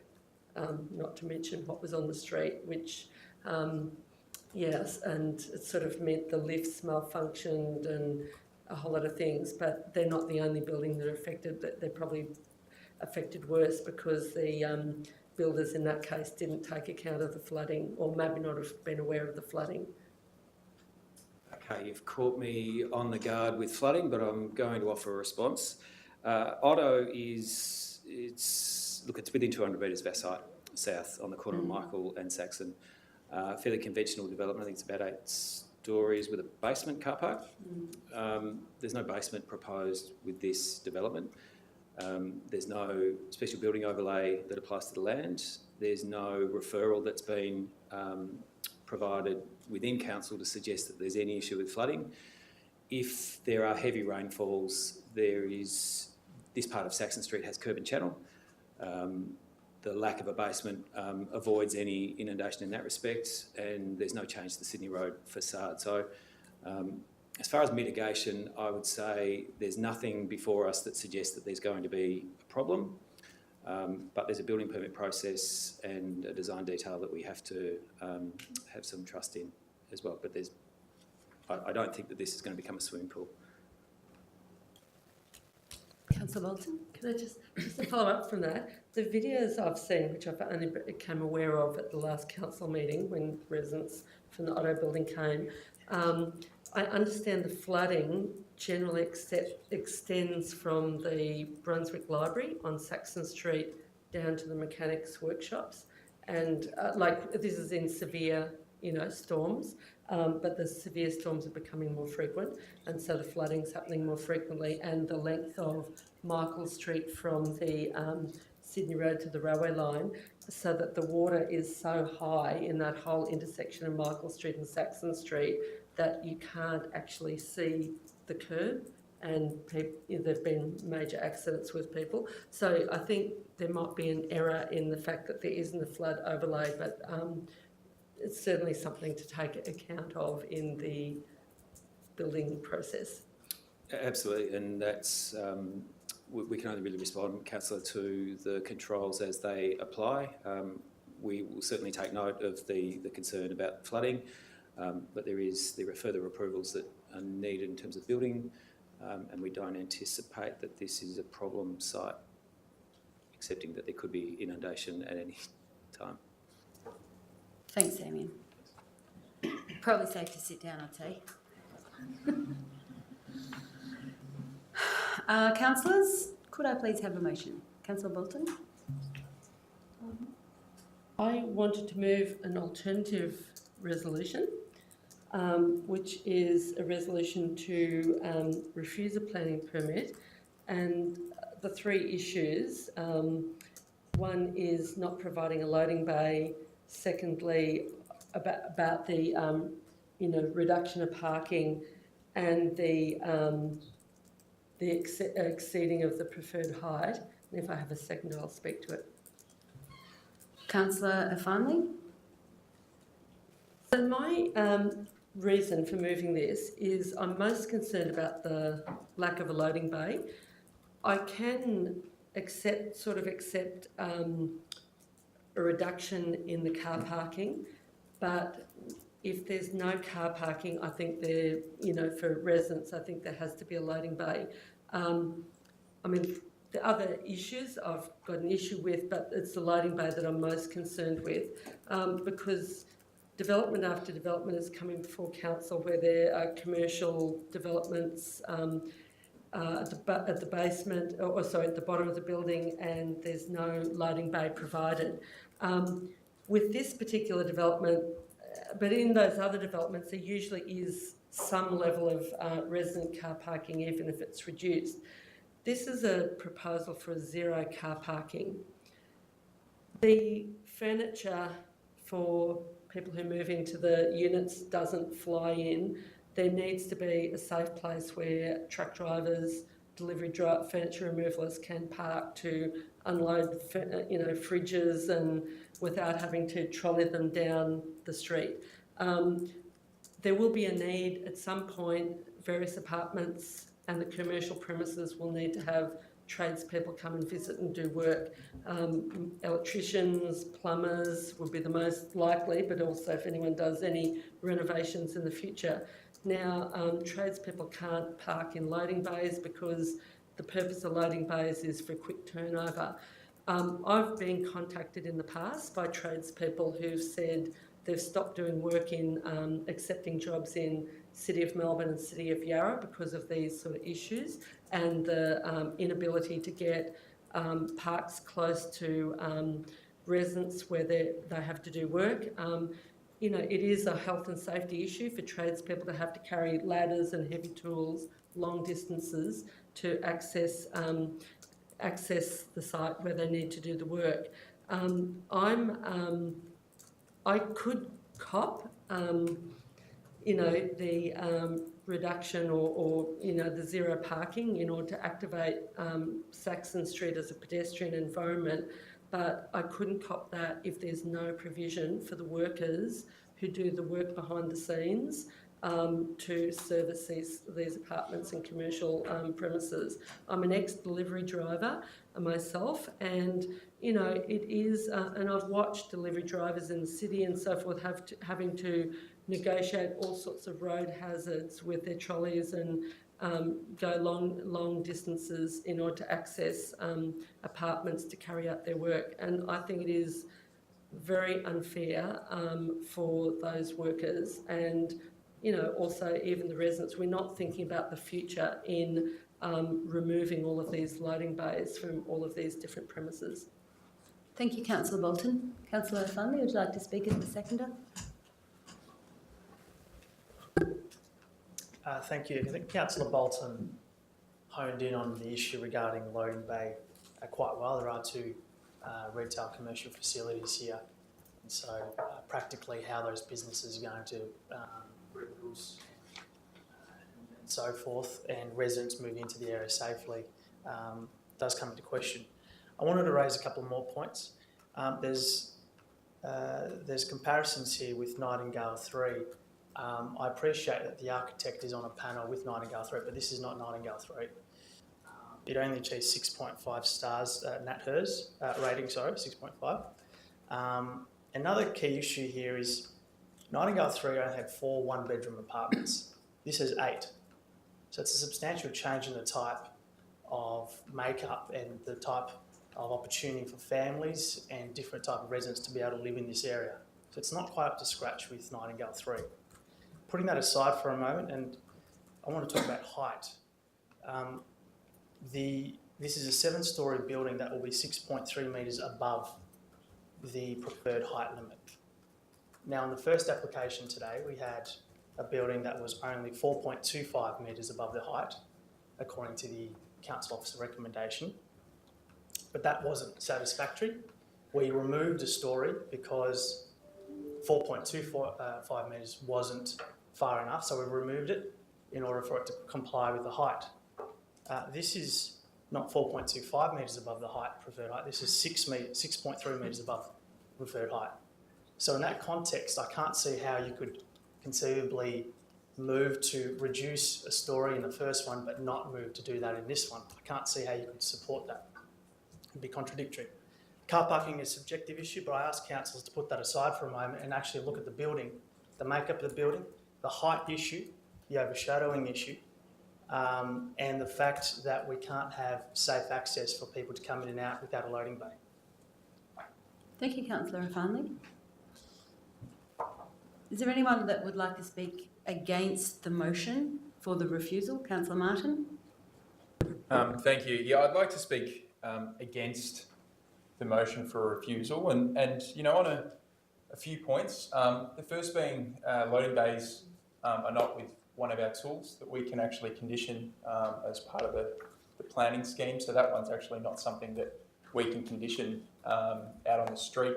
There's, you know, at the moment you can stop and deliver on Sydney Road, and I imagine that will continue into the future. The issues raised and the comparisons between this and the previous application on Lygon Street are different. Lygon Street, there wasn't a precedent, there wasn't a abutting building of the same height next door, so there is that opportunity to actually have a lower built form on the Lygon Street site.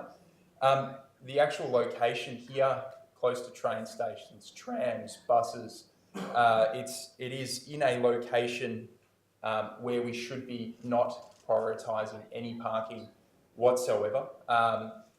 You have a situation in our city that there are a number of residents, and we're going to be having thousands of residents move into this city. If we give every one of them a car spot, people are not going to be able to drive their cars anywhere. And I think what we really need to do is actually have a conversation about, do you want to have a planned, systematic approach whereby we say there's going to be buildings with no car spots and you will actually have to use other forms of transport? Or do we want to have the chaos approach, which is everyone has a car and the people who get frustrated first are the ones who don't drive? And I think that's the conversation, and that's where we really need to get to as a council. I, for one, like the systematic planned approach. And for me, this building is in the perfect location to not have a car park. I do agree with the comments. It's not of the calibre of Nightingale. And as I said before, I have seen some better developments from 6 Degrees. So hopefully their next application coming through is of a much higher ESD standard. But I do think this is an appropriate development for this location. This isn't Lygon Street. This is Sydney Road in this location. And I'll be supporting the application. I'd like to foreshadow that I'll be moving the officer recommendation if this motion by Councillor Bolton doesn't get up. Thank you, Councillor Martin. Are there any other councillors that would like to? Councillor Dorney? Just briefly, because Councillor Martin has covered all the points, I would just like to just expand on the levers that we have to pull here. The loading bays, I do agree that when we aren't providing car parking, there needs to be spaces where we can drop cars off, where people can, be delivering furniture to be doing what they need to do in those apartments. But it's been deemed acceptable that the loading bay located on Saxon Street is acceptable, and I'll just point out that I'll just read that the recent statewide planning scheme amendment removed the permit requirement for a loading bay which specified particular dimensions on the basis that it was recognised as now unnecessary permit requirement. The permit required was replaced with the decision guideline to ensure that the design and location of loading and unloading facilities are appropriately considered when a permit is required for associated developments. The work's been done in that assessment, and it's been deemed acceptable that there are adequate loading facilities in the vicinity. So when we talk about levers and actually that standing up at VCAT, I don't see how that will when that's the planning scheme. Height, again, I would love to see a story below as well, but right next door we've got a precedent that's been set right there, and it's equal height to that. So from a precedent level, I don't understand.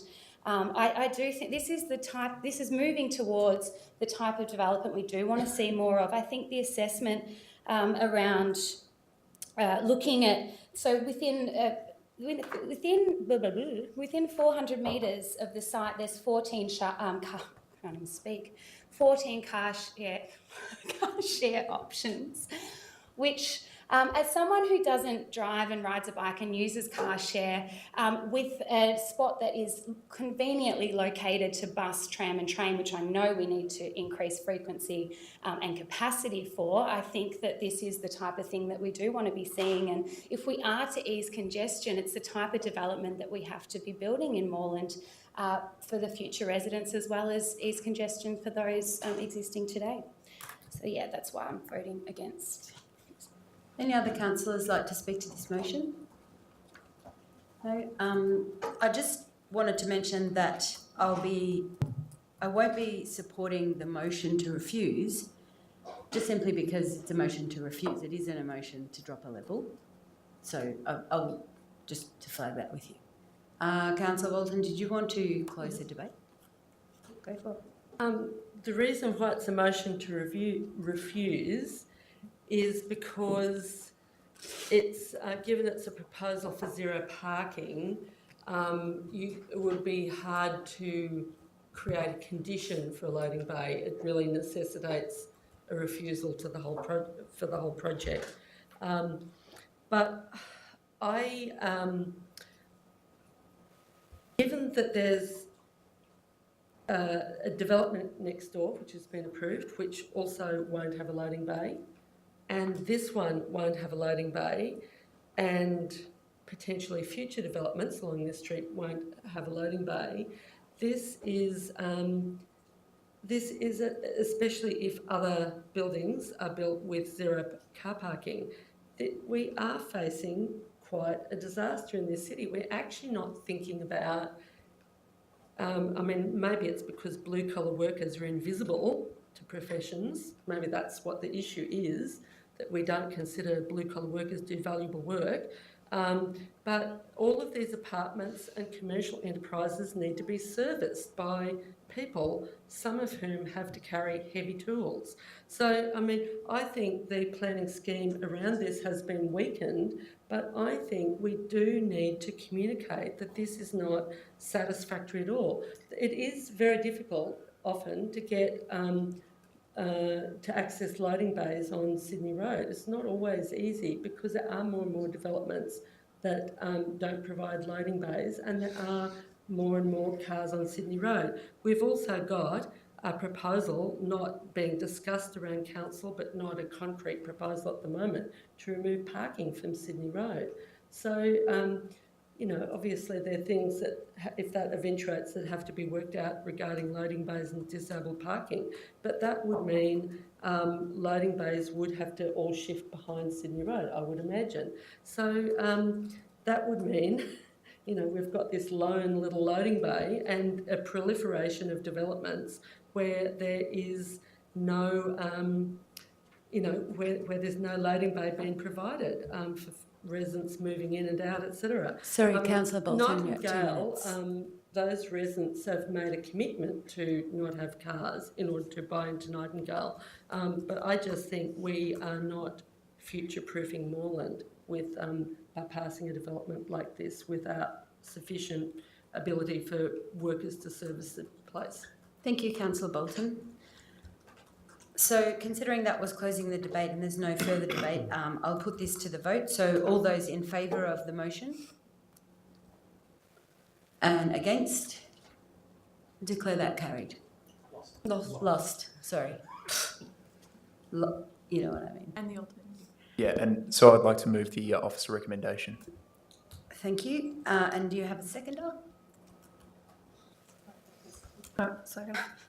Okay, Councillor Carly Hannon is seconding. Councillor Martin, would you like to speak to the application? No, thank you. Councillor Carly Hannon? I'm okay.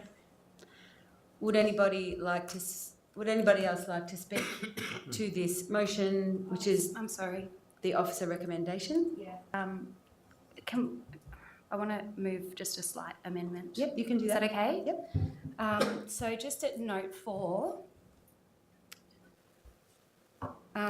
I would like to move an amendment that just states that as Saxon Lane to the rear is known to have been subject to past flooding in significant rain events, the permit holder and the relevant building surveyor are advised to undertake their own due diligence in respect to measures to prevent the impact of any future flooding during significant rainfall events.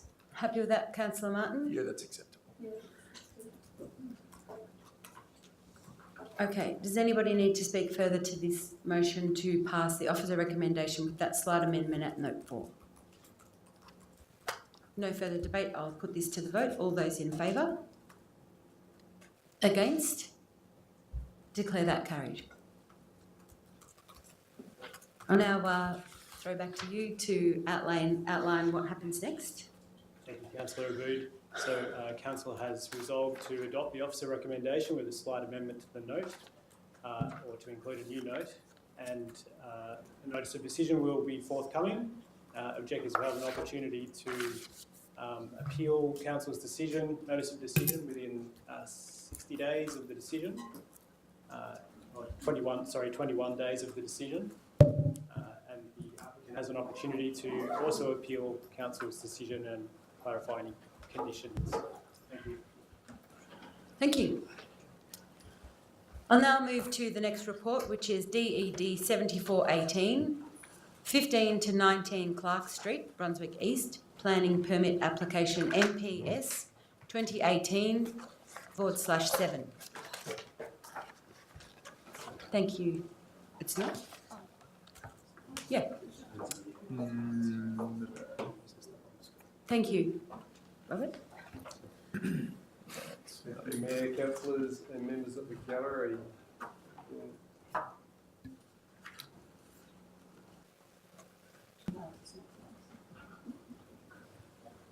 Thank you. Thank you. The fourth item for this evening, councillors, is an application of 15 to 19 Clark Street in Brunswick East. It involves an application for the construction of 5 dwellings, 4 of which are 3-storey and one which is two-storey. The subject site currently contains, as you'll see on the screen, a weatherboard dwelling fronting Linden Street, the southern end, and a warehouse fronting onto Clark Street. The subject site is about 586 square metres. It's within the mixed-use zone, so it currently contains a mixture of warehouses. It is going through gentrification, a fair bit of intensification occurring in that area, with residential development of single and double storey, and I understand some three-storey development as well. So as I mentioned, councillors, 5 dwellings on the site. Dwelling number 5, which is at the top of the screen, is a two-storey dwelling, so it actually transitions down to the residential to the north. Dwellings 1, 2, 3 and 4 are all 3 storeys. At the moment, with the existing development, there's a 13-metre wide crossover that fronts onto Clark Street for the warehouse. So that will be reduced in width, but dwelling 4 and 5 will still receive access off Clark Street. Dwellings 1, 2 and 3 will have access off Linden Street. So stepping up at first floor for dwellings 1, 2, 3 and 4, there's a reverse living format, and then going up to the top floor, bedrooms. There are a couple of issues with the application plans that were raised through the process. So there was some concern about the design, the built form from Council's urban design team. So some revised plans came through following the consultation meeting, which led to some changes, as you'll see on the right-hand side on the screen. What it does is it moves it to more of a horizontal form as opposed to the vertical form that existed beforehand, and therefore it reduces built form massing. In terms of consultation, councillors, 14 objections were received to the application. Some of the key issues: overshadowing, car parking, and height and density of the proposal. As you'll see on the screen, the blue dots represent where the objectors are, so typically to the west of the subject site. We had a consultation meeting on the 25th of September, and well, took the residents through some of the issues and the applicant, and that led to the revised discussion plans coming through. In terms of how it stacks up against the planning scheme, the neighbourhood character policy speaks to ensuring that development does not exceed 3 storeys in height, and as taking you through the plans, the built form is no higher than 3 storeys. Council's ESD team are satisfied with the proposal. It's an acceptable outcome and subject to some conditions. There are some variations to Clause 55 planning scheme, more commonly known as Rees Code. They're minor variations to site coverage, permeability, overshadowing, building height, walls on boundary and side setbacks. And there were some concerns regarding landscaping and overlooking, but officers have conditioned that in the recommendation. So councillors, the officer's recommendation this evening for this application is an approval of the application subject to conditions contained in the report. Thank you. Thank you. Are there any objectors or submitters who'd like to speak to this application? Jo? Hi, so I'm Jo Stanley and my partner Sam Kiriakou. We've lived at the end of Clark Street. Sam's been there over 22 years. With a litter trap for the whole area when the northern wind blows. Just wanted to speak about the area in general being intensified, and that I understand that when you exhibited Amendment C134 to Moreland Planning Scheme, it was that whole area was exhibited to be rezoned from mixed use to residential. Is that correct, Philip? And Asd? It didn't get through panels, but it was exhibited. So it shows intention that Moreland had to maybe scale back the intensification that was going on in a small area. Does show intention. So what's going on as we see Clark Street turn from single level factories that had very big setbacks, and then the odd weatherboard house with very large setbacks, we're seeing no setbacks at all on Clark Street as the years go on. And as you're getting 2 to 3 level walls on Clark, you're getting yeah, we're becoming more of a litter trap, and I know that's nowhere near the planning scheme, but it's really, worth talking about. So the non-compliance with clause 55 is important when you're incrementally intensifying an area. It's the little things like the 63 centimetres that you let these guys get away with. It really is. So if it was a residential zone, it would be mandatory. It's just the incremental, the lack of compliance with 25 square metres of open space. It's just as it all piles up, 1, 2, 3, all the variations you've done that you listed up there that it actually doesn't comply with because it's a mixed-use zone. It's just not okay that because it's a mixed-use zone that you're doing this to Clark Street. It's not just Clark Street, it's Linden, it's Leyden, it's the other small streets off Clark. So I just want to basically think about the incremental changes that are happening very, very rapidly in that area, and is it okay to continuously let developers get away with going over res code, outside of res code, varying this, varying that, when the footpaths are crumbling. Really, it's hard to walk along Clark Street. There's no pedestrian friendliness at all. There's nothing friendly about it at all. So really, that's where we're here. And is there anything else, Sam? Just coverage, I think. Site coverage. It's really important for the area. You talk about stormwater tonight.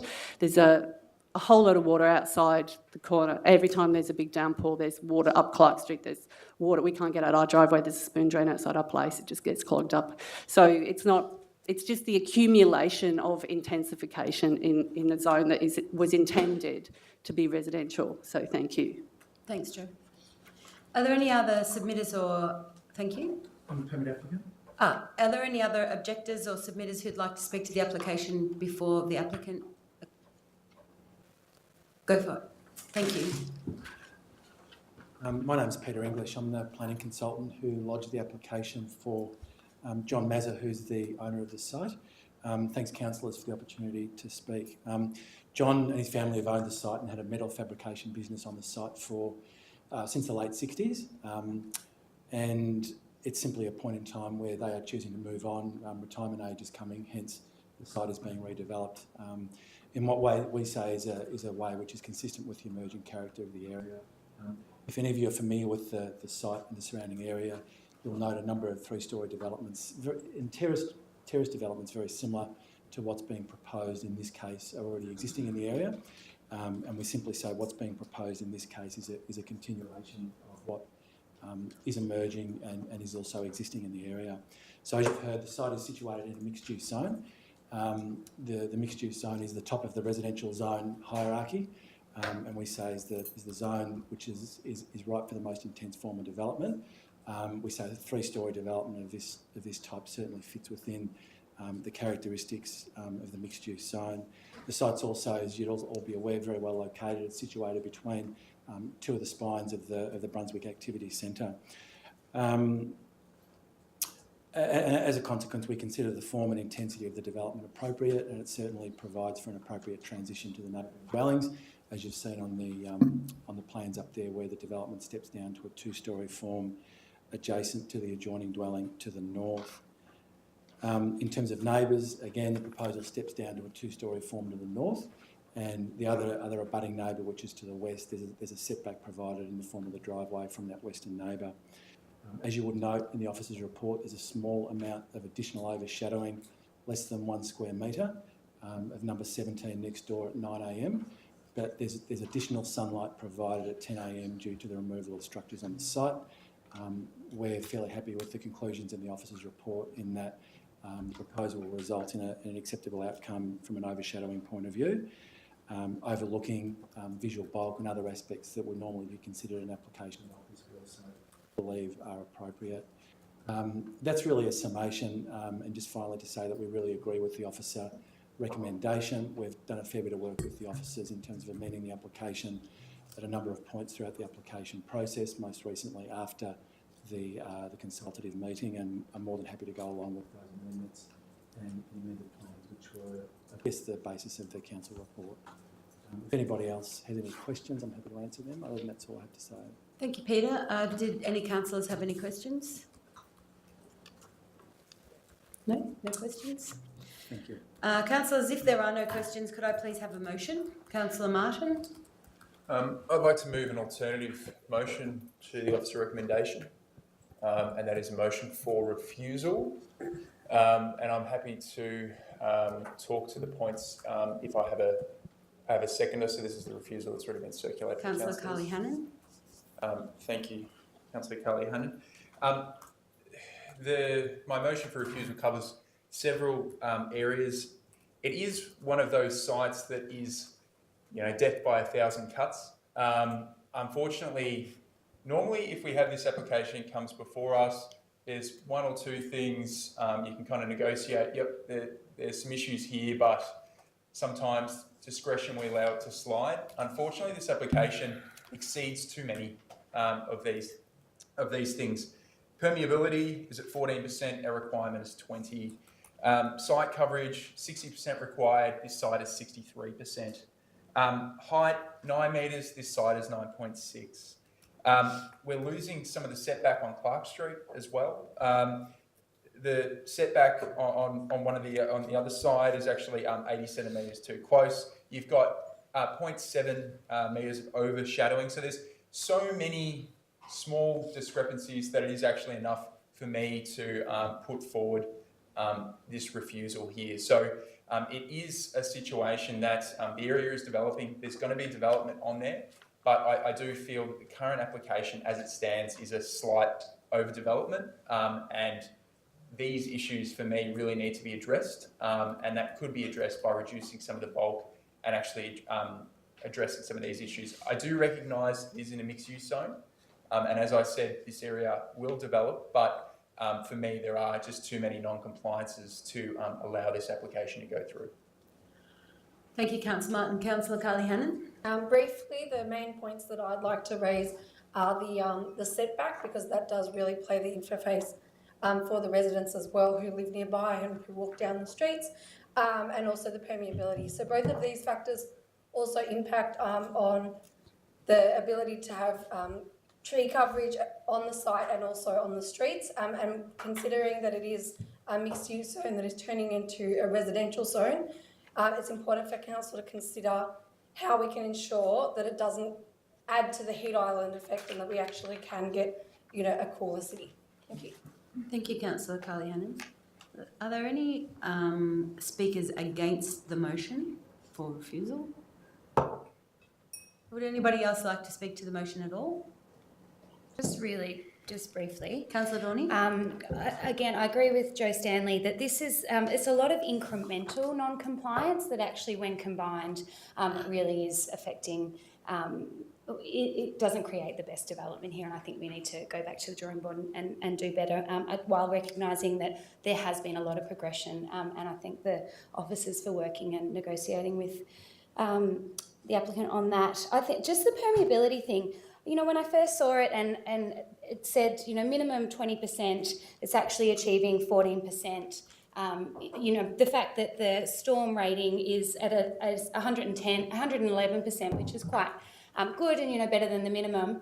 But then actually everyone was like, what does that 6% mean? And that's actually 35 square metres in that 6%, which in an area where we're just seeing more and more impervious surfaces, that is a substantial amount of space that we are needing to preserve and protect, and use as an area where we can actually,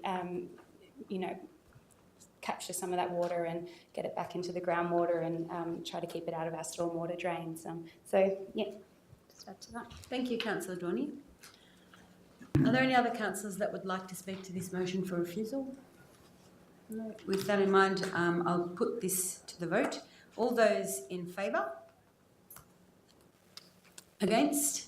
Declare that carried, and I'd like it recorded as unanimous, please.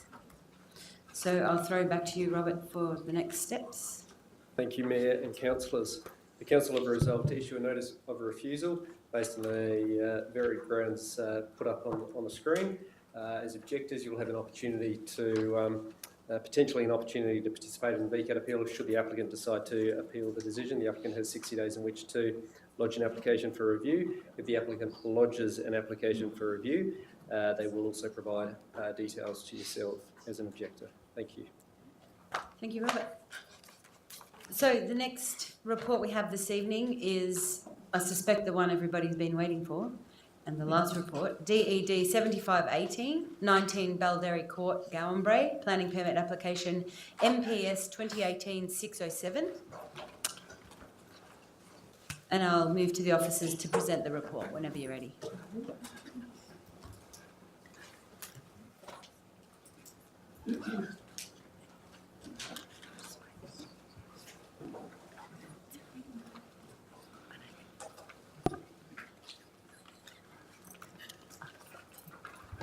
Thank you, councillors and members of the gallery. The application is for the construction of one dwelling on a lot greater than 300 square metres at 19 Balderry Court in Gowanbray. The site is zoned neighbourhood residential and is subject to environmental significance overlay schedule 2. Sorry, Michelle, can I just get you to move a bit closer to that microphone, just in case you can't be heard? Thank you. So the site is zoned neighbourhood residential zone and is subject to the environmental significance overlay schedule 2, development plan schedule 6, and development contribution plan overlay schedule 1. The site is currently vacant and void of any significant vegetation, has a frontage to both Balderry Court to the north and Lanark Way to the south. Following a on-site meeting with objectors and council officers, a mediated offer was presented to the applicant to reorientate the development as well as amongst other issues. The applicant advised they are willing to accept conditions of approval which change the orientation of the development to Lanark Way, and these are as depicted on the plans that are up at the moment. You can see that the proposal has modified the front door to face Lanark Way. The rear door, the former front door has been renamed as the rear entry door, as well as the entry is now Lanark Way into the basement, followed by a first floor plan with the former front entry removed, and then the second floor remains mostly unchanged with bedrooms to the top. The application has received 4 objections, including 1 petition with 14 signatures. The key issues raised were the height of the proposal, impact of car parking and traffic, and the orientation of the development. Assessment of the proposal against the relevant policies and guidelines has revealed that the proposal is appropriate and it's recommended that a permit issued for this site. Thank you. Great, thank you. I will now ask any objectors or submitters if they would like to speak to this application.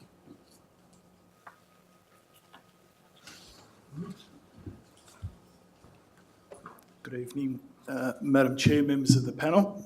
I've got some photos I'd like to hand down. Could we just get your name, please? Sorry, my name is Zoran Shanovich and I'm a planning consultant, and I'm acting this evening on behalf of the owners of 9 Balderry Court in Gowanbray. Thank you, Zoran. Sorry? Yeah.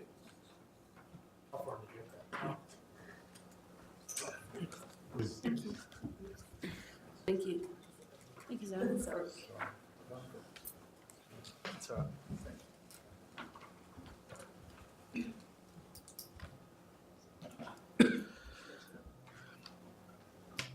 The following questions arise from consideration of this matter, including: will the proposed dwelling have an impact on the existing streetscape, Lanark Way and Balderry Court? Will the outcomes from the proposal create negative amenity impacts to the neighbouring properties? And does the proposal respond to the ESO, the Environmental Significance Overlay, and the Local Planning Policy Framework? I want to underline that this property, like others along Lanark Way, was created to have a direct rebuttal to the streetscape. Balderry Court was created for properties which presently have a direct front abuttal to that roadway, and was never intended for the homes along Lanark Way to have direct vehicle access or pedestrian access to Balderry Court. The property should have never been granted an approval to construct a second vehicle access way from Balderry Court. In fact, it appears this was done after the address change was approved. There is no logic in removing very limited car parking spaces and adding further traffic movements to this roadway. The narrow roadway was constructed to service the dwellings constructed along Balderry Court. The existing residents along Baldari Court have made numerous complaints to council in relation to street parking, waste vehicle pickup, and to date these issues have not been addressed. We say that the proposal will create further compounding issues for waste vehicles to access and remove waste from the narrow court. In terms of the history, and if we look at the picture that's been provided by the council, what immediately jumps out is that we have two number 19s. That's because the owner of the land in what is now 19 Baldari Court purchased the property in November 2014, subsequently made an application in 2017 to amend the street address to Baldari Court. This was granted last year by the council officers, and the address change, we say, is non-compliant with the relevant standards. The site has been addressed to 19 Baldari Court, which has no relation to the existing street numbers, and we note that it was never intended that properties have street numbers along the southern section or direct access to Baldari Court. I'm just going to have to remind you that you're at 3 minutes and you'll need to start to wrap up. I'll wrap it up, Madam Chair. So, two things. We say that it's non-compliant with clause 2102, which talks about the MSS includes specific directions to improve design quality overall, particular emphasis on responsive design, passive design, and integration with the public realm and the landscape design. We say that it doesn't comply with 2103-4, urban design, built form, landscape, where the controls seek to ensure the overall siting and building envelope is based on a considered analysis of site's context and features, including its size, shape and orientation. And we believe that it does not comply with the environmental significance overlay because it will create unreasonable visual amenity impacts when viewed from the creek corridor and public domain. I'm really sorry to have to cut you off. I suspect we'll hear everything covered, but we're already at 4 minutes. And if Thank I you, Madam let Chair. everyone speak for 4 minutes, Thank you, I'm Madam really Chair. sorry. Thank you, Madam. Thank you, Zone. So I'll just move on to the next submitter. Thanks, everybody. My name's Marcel. I'm one of the residents in 12 Baldari Court. I'd like to also say that most of us are here tonight, most of the residents of the court, and each of us, or at least 5 of us, are going to say a couple of words, no longer than 15 minutes. We appreciate everyone's time here tonight. Yeah, you've got 3 minutes each then. Thank you. So I think you can see Baldari Court. It is a narrow cul-de-sac street, and I suppose we're here to sort of highlight a few things. I think Zoran's done a great job to highlight most of the other things. So originally, this was zoned, or not zoned for residential. It got rezoned and we had residential, and all the houses are sitting on one side of the street facing the south. And of course then we've got Lanark Way in front of us. Behind Lanark Way was council put a crossing or a footpath, which has now been diluted by crossings because the majority of these residents now on Lanark Way have got rear access or have rear access granted. So what was for safety pedestrians to walk up is now basically crossings and rear access. So the other point there is that what that has actually caused is most of these residents now with rear access are using Baldari Court as their main thoroughfare and their main way to get into their homes. So it's now really turned into a two-sided street. So along with that, obviously the car congestion is a big issue. We've got limited car spaces, if at all anything, at any one time. Therefore, visitors, tradespeople, dare I say, emergency services having to come across and try and get access. The garbage collection is absolutely humorous on a Monday morning. You guys should come and have a look and see what they need to do to get through, just to do their job. So what we're really saying here is that by doing this, you are actually adding to the issues that we have today. Lot 45 or 11 Lanark Way, to me and to us, goes against the natural flow of the roof lines, the streetscape, the setback on Lanark Way. It's the only home with that sort of setback. Yes, granted, agreed to reorientate, but that doesn't actually change the main issues that we're trying to address here tonight. In addition, it's the only property that actually is designed like this, so I'm not sure where or how there's any precedence on that. And in closing, I'd like to thank you all for the opportunity, and I'd like to hope that common sense prevails on this. So I'd like to bring on the next speaker, Colin. Thank you. Oh, Councillor Martin has a question. Sorry, I just want to ask one question, but I'm sure any of the residents can answer this for me. Is there currently any parking restrictions on the street? Yes. Yes, there is. So down the Hammerhead component, that's all restricted, no parking, and then in certain areas along this. Yep. Could I come up and just show Yeah, you? yeah, just. Is that all right to Yeah. do that, or am I just Yeah. just to show you visually? Sorry, Yeah, guys. good idea. So from here, all the way up to here is no parking. There's signs Okay. all the way there, so none of us can park any cars there, or no tradies can actually come. So then the non-static, so it starts from there. Yep. Then goes all the way around there. So council put about 5 just in that area, because I can understand, because the council trucks couldn't turn. So he would come out, so I have to come another day. Okay, So thank you. Is Thank that you. all right? Yes, thank you very much. Thank you. Yeah, g'day. My name's Colin. I'm at 12 Balderry Court. We object to the proposed bill with its reverse orientation for the following reasons. The first one is if 19 Balderry Court is allowed to flip its address and orientation of its dwelling, it will be the only house with a Balderry Court address that is not on the same subdivision as all the other Balderry Court houses. Another house currently being built on Balderry Court had a variation in his plans. The owner of that house had to go around to all the other houses in Balderry Court to notify us and request permission. Number 19 Balderry Court is not required to do the same in spite of it sharing the same street address, and it will be the only house on Balderry with that exemption. We don't understand how that can be allowed to happen. Second point, 19 Balderry Court has always started out as Lanark Way property and has been clearly identified as a Lanark Way property in the planning scheme. Section 32s from the purchase of our houses show clearly the allotment of 19 Balderry Court as Lot 45. 11 Lanark Way. A search on realestate.com also shows the sale history of Lot 45 Lanark Way as 11 Lanark Way. In the absence of appropriate and clear planning and development controls at the time of the rezoning of Balderry Court, we ask that the councillors recognise that 1, the planning intent for Lot 45 Lanark Way was for residential development that adopts the Lanark Way frontage and address. And 2, the Balderry Court is a narrow street that is not fit for purpose to accommodate dwellings fronting onto it from both sides. That's it. Thank you, Colin. Thank you.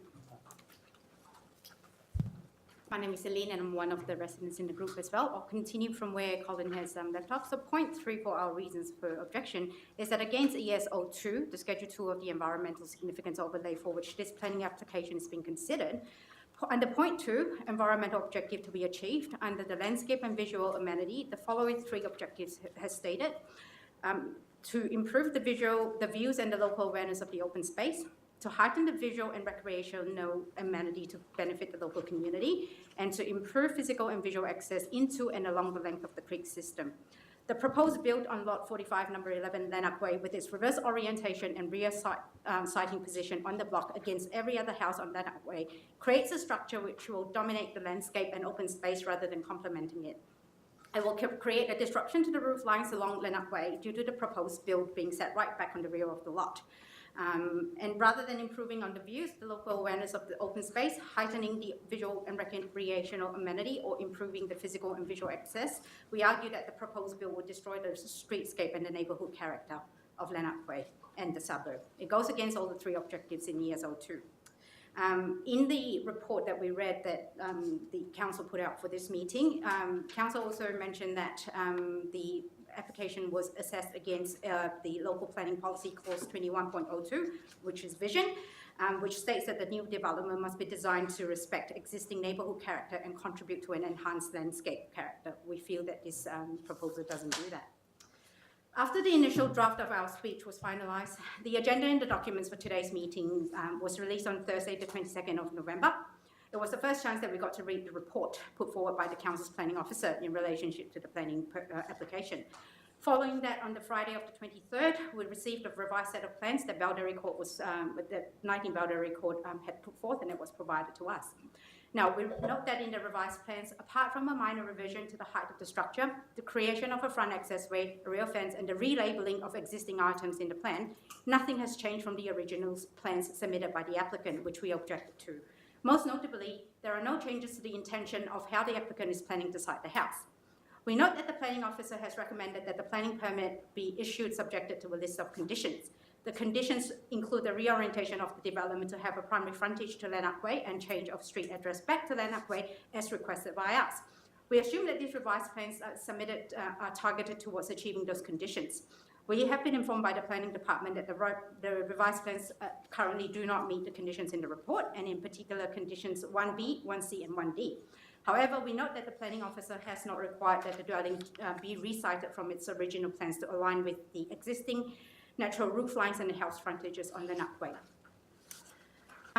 We also note that the planning officer appears to have recognised that the reverse orientation goes against the logic of the streetscape and addressing of the proposed development, to the extent that the planning department is requesting that 19 Balderry Court has to change the address back to the Lanark Way to comply with ASNZS 4819/2011, which is the rural and addressing standards. This suggests to us that the approval by council of the initial change of address by the applicant from Lanark Way to Balderry Court had breached those addressing standards. This is an important point to note, as we believe that the initial approval by council of change of address for 11 Lanark Way is the reason why we're here today. Had council conducted due diligence and rejected the change of address, we believe that 11 Lanark Way would not have drawn up plans citing a dwelling on the rear of the block and fronting onto Balderry Court in the first place, which is now being readdressed back to Lanark Way with no requirement for new plans to be redrawn to site and design a dwelling that is truly meant to be a Lanark Way facing building. We have email documentation from the Department of Environmental, Land, Water and Planning stating that the change of address is illogical and non-compliant. And when Carol from number 9 Lanark Way, when council... You're at 4 minutes, I'll have to get you to wind it up. No, Thank you. Sorry. Speaking on behalf of a group of people. Oh, sure, okay, keep going. Is that all right? Yeah, that's fine, yeah. Yep, so when Carol came in to see the building department, because she was asked to provide feedback for a report and consent, we would like to note that Carol had informed that the variation requested by 19 Balderry Court for a 0mm front setback from Balderry Court was rejected. With no actual change in the orientation, siting and setback of the development in the revised plans, other than the change of street address and relabeling of items in the drawing, we fail to see how can the revised plans be approved when they have already been rejected by the building permit department.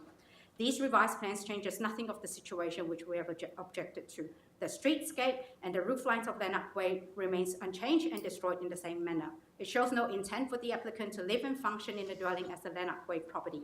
This revision and the planning department's lenient attitude towards it makes a mockery of our objections.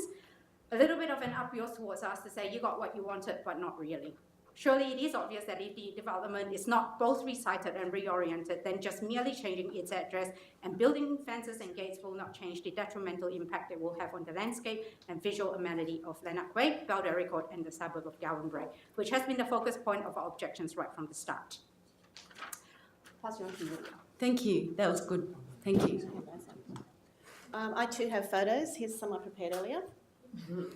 It's our view that council has hidden behind policies and framework loopholes when considering parking, access and traffic issues on Balderry Court, and I reiterate the issues with the waste management people trying to get up our street. But it's very disappointing to see council hide behind the loopholes when considering the siting and orientation of a dwelling, which has such a permanent and detrimental effect on the environmental landscape for all of us, not just an individual. There are clearly clauses and regulations in existence which otherwise would have prohibited the building of this proposed monstrosity. Council's responsibility is to look after its constituent as a whole, to consider the rights and amenities for the community and the suburb and not just for a single individual. You can argue that the visual spoilage will only affect a few people, but if you look at the photos that Zoran sent around earlier, you'll see the height of the building, you will see the building right at the rear of the property when every other building is at least 5, 6, maybe 10 metres closer to Lanark Way. Why would council not want to protect the landscape that we have in Gowan Bray, the landscape we have in Balderry Court and Lanark Way? They are truly lovely streets with some very grand houses in them. The photos that I've sent around will show you that we have no parking on our side of the street. The entire side of the street is just driveways abutting each other. We share, councillors, we share 4 parking spots between 16 residents, and that's about to go. We believe that requesting that the individual also respect the rights of the community and the environment in which we live in and build in a manner that aligns and conforms with all the other structures in its surrounds. The current plans, regardless of what street address it adopts, will result in an eyesore from both Lanark Way and Boldary Court where we live. We feel that there is an attempt by the Planning Department and the applicant to fabricate a situation to mislead us, and the councillors tonight perhaps also, into thinking that our requests have been met when the reality is that nothing has changed in relation to our concerns. We understand the applicant has merely changed front door and rear door labels and has a path going from Lanark Way up to his property. It's clear that the garage is at the back, there's no vehicular access from Lanark Way, and he intends to use Boldary Court as the main entry. The meeting report says that the applicant was willing to accept conditions of approval which changes the orientation of the dwelling to face Lanark Way. We were originally informed by council that the applicant had in fact rejected that offer of reorientating and resiting his property, but we have never been informed otherwise. We are unsure as to why the applicant seems to have had a change of mind which we were not told of, or whether it has anything to do with knowledge that somehow the development will be able to proceed on the current plans with just some minor additions and change of wording, such as the labels of front and rear doors. Finally, the Planning Department is considering it acceptable that a garage entry orientated at 90 degrees to the street in the proximity of a very dangerous corner where there are frequent near misses and leading up from a very steep slope into our narrow street can be constructed. The driver will be required to access the entry in an environment where vision is poor, space is tight. Just ask anyone in your waste management department, they will tell you the issues they have every single Monday trying to get up our street to collect our rubbish bins. I've passed around some photos and you can see that there is one there with a caravan attached to a car parked in our street. That same person had previously had their garage, it's the house at the end, approved by council. 6-car access to that property, and they still park on our street, taking up 3 spots because of the caravan and the car, leaving us 1 spot between 16 residences. So when I built our house, number 7 on the corner, there were no other houses in the street, and we had about 12 parking spots. We knew there were going to be 16 residents. About 3 years ago, council approved these crossovers that you can see in that picture, and every single one of them takes 2 car parks away. We have no idea why council continues to approve crossovers when they've already got access from Lanark Way. Thank you. Good evening, my name is Adrian, another resident of Boldary Court. Along the way, we have been told we have no objective rights, even though what we are proposing and arguing is merely for new buildings to adhere to what has been set in the standards in the planning and building regulation framework and schemes. We implore you as councillors, if you have any power in your discretion, if you can see what we are trying to protect, to please exercise your judgment and those powers and do what is necessary to protect our landscape and our neighbourhood character for our suburban streets. I just want to quickly add here, we're not here to destroy anybody's livelihood and building their dream home. We just want to live together in a court, respect our restrictions and our community. So this is what we are about. We ask you to set the following conditions on the development on lot 45, 11 Lanark Way. Readdress and reorientate to the front onto Lanark Way. Recite on the block to align with the existing houses on Lanark Way, with the front and the rear setback that is respectful of the streetscape and the neighbourhood character on Lanark Way and Boldary Court and in the suburb of Gowan Brae. Tonight you have heard our objections from us, all the houses in Boldary Court facing number 19 and from both the adjoining neighbours of 19 Boldary, all objecting to the reversal in orientation and the rear siting of the dwelling. Surely this must send a strong signal from the community in regards to the sentiment felt by what is obviously an illogical proposal. It has been a very difficult time for all parties.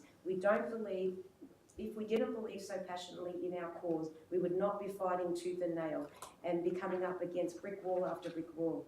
We are grateful for this opportunity tonight. We do not believe we are vindictive objectors who are out to obstruct the construction of a house at all costs. We are all residents sharing the same street, the same neighbourhood and the same suburb. What we are seeking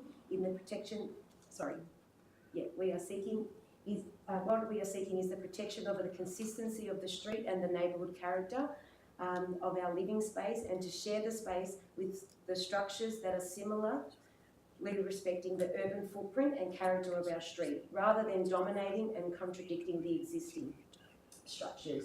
We are strongly of the view, together with both adjoining neighbours of 19 Balderry Court, that approval of the application, its reversed orientation and rear siding position on the block will be a blight of the street of Balderry Court and Lanark Way and of the suburb of Galway.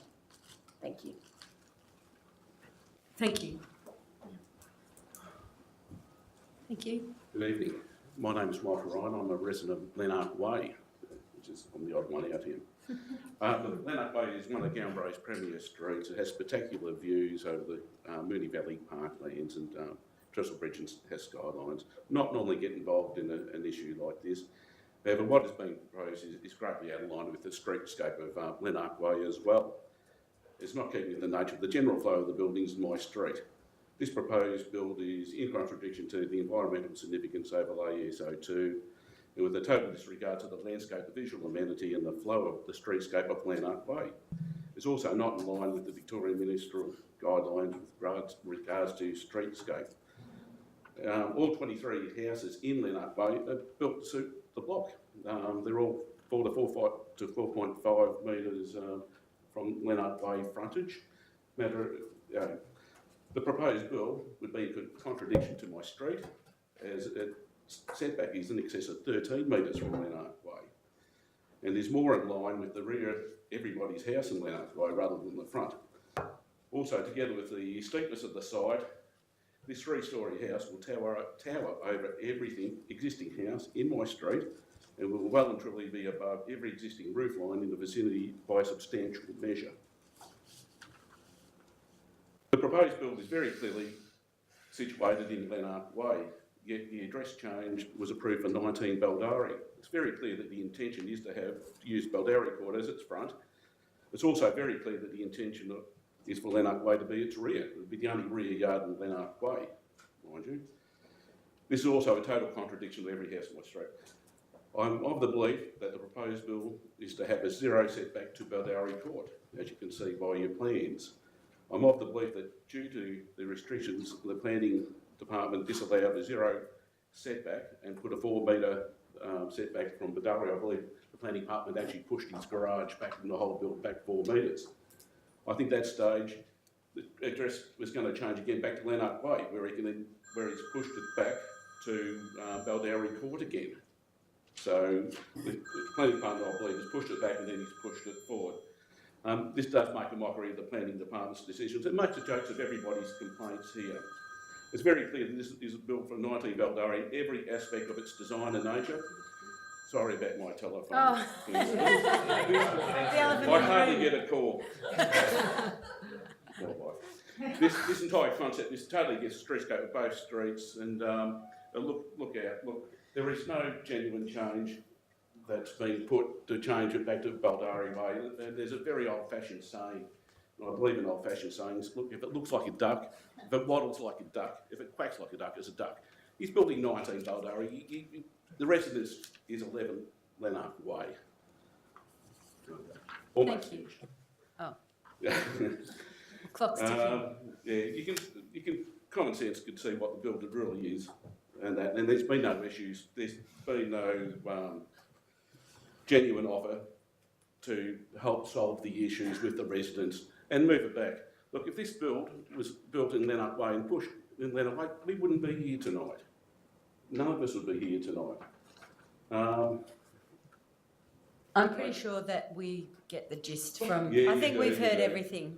Yeah, I think we've just about done We that. might not be able to get you off. Had a few other points, but don't worry, you've got it all. Thank you very much. Thank you. Madam Chair, I've just got a submission from the neighbour, number 9. Sure, that's fine, I'll just Lauren. read. Yep. I'll provide you with some photos that she's provided.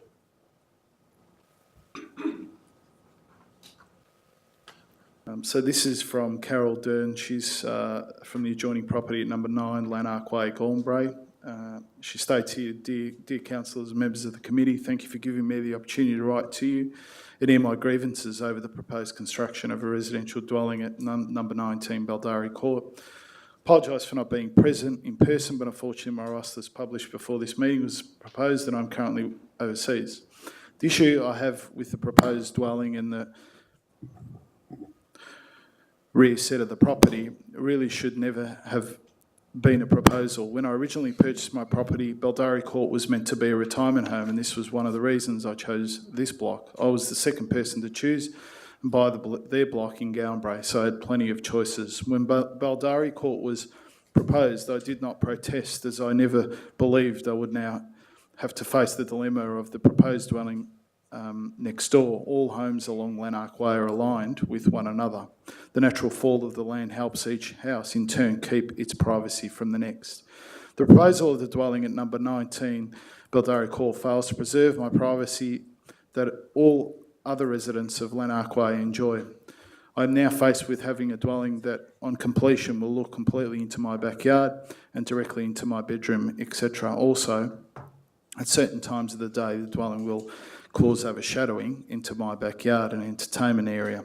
I understand the owner of number 19 has now demonstrated he will be changing his address to Lanark Way and has proposed building a driveway from Lanark Way. He therefore can now have a zero setback from Baldari Court, which I have already objected to. If the owner has considered building a driveway from Lanark Way, then surely it would be easier to build the new dwelling at 5 metres offset from Lanark Way. What penalties will the owner of the subject site face if he does not build the driveway, which effectively is the only reason he can have a zero offset from the rear of Baldari Court, and has this been considered by the council?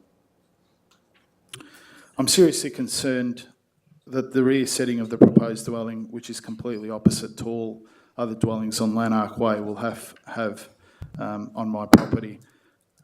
Finally, I would like to ask you all to consider with all reasonable consideration all of the reasons that all the residents have put forward to you this evening. Thank you.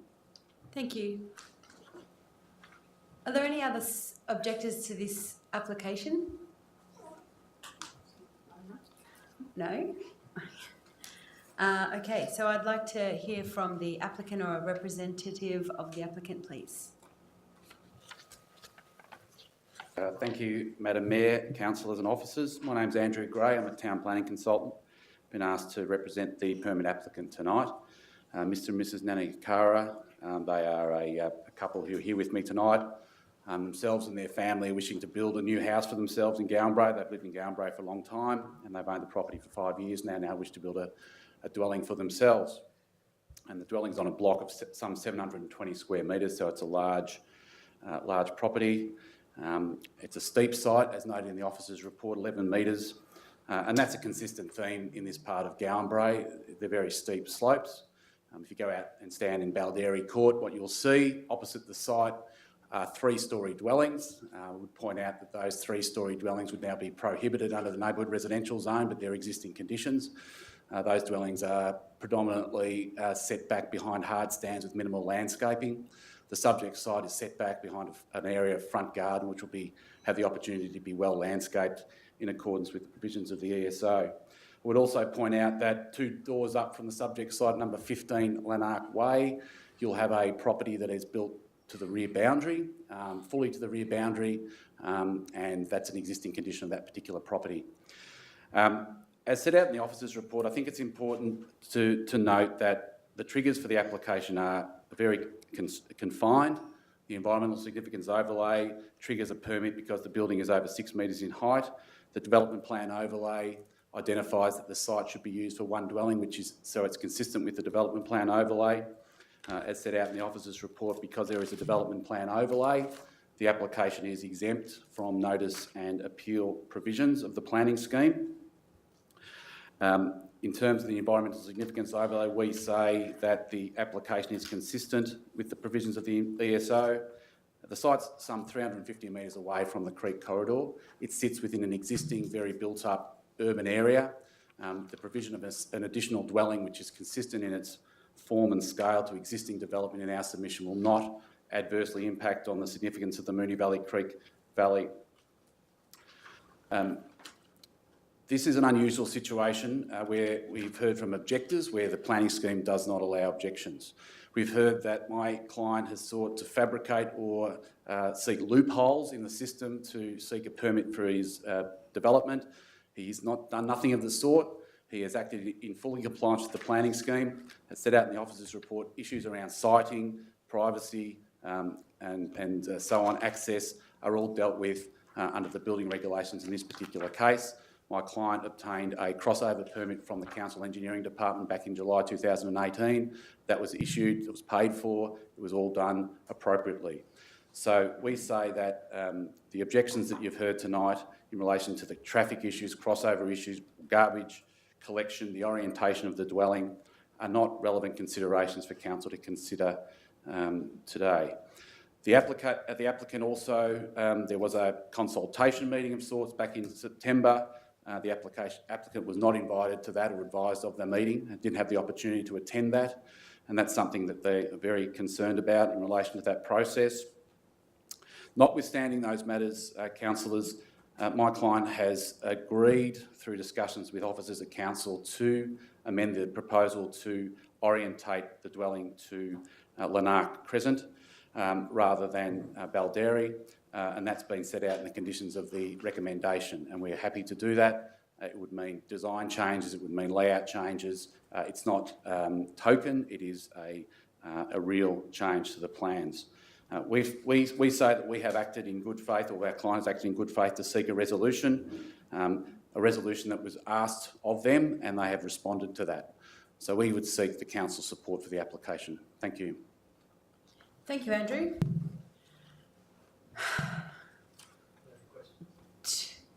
Yes, I'm sure there's plenty. Councillor Martin? I've just got two questions for officers. So I just wanted to ask the two questions around, so given provisions of clause 54 don't apply because this is a single build greater than 300 metres, is that correct? That's correct, Councillor. So this is expected to be addressed through the building permit process? That is correct. Part 4 of the building regulations deal with siting of a single dwelling, and there's a note on, I think it's page 190 of the recommendation that explains that the siting considerations is not part of the consideration here, and it's the role of the relevant building surveyor. Okay, so thank you for clarifying that. And the second, the current revised plans, even though they're not required to be made public, they don't currently meet the conditions, so they'll have to go through a further revision process compared to what we're seeing here. Is that? I understand that we need to clarify some of the questions around the overall height and whether the proposal is at 2 stories or whether it's at 3 stories. So that's the aspect of the plans that we need to further clarify with the permit. Okay, thank you. Other questions from councillors? Yeah, one for the applicant. Councillor Dorney? I'm wondering if you can talk to me about the ESD of this development, the features? Yeah. Yes, I mean, ESD matters are again dealt with under the building regulations, but my instructions from my client are that it is proposed to fully meet those requirements in terms of water tank storage on site, photovoltaic cells, double glazing and other matters of that nature. But that is certainly something that they're proposing to do. But again, it's a matter for the building regulations, but that's my instructions, Councillor. Thank you, Andrew. Are there any other questions from councillors on this application? No?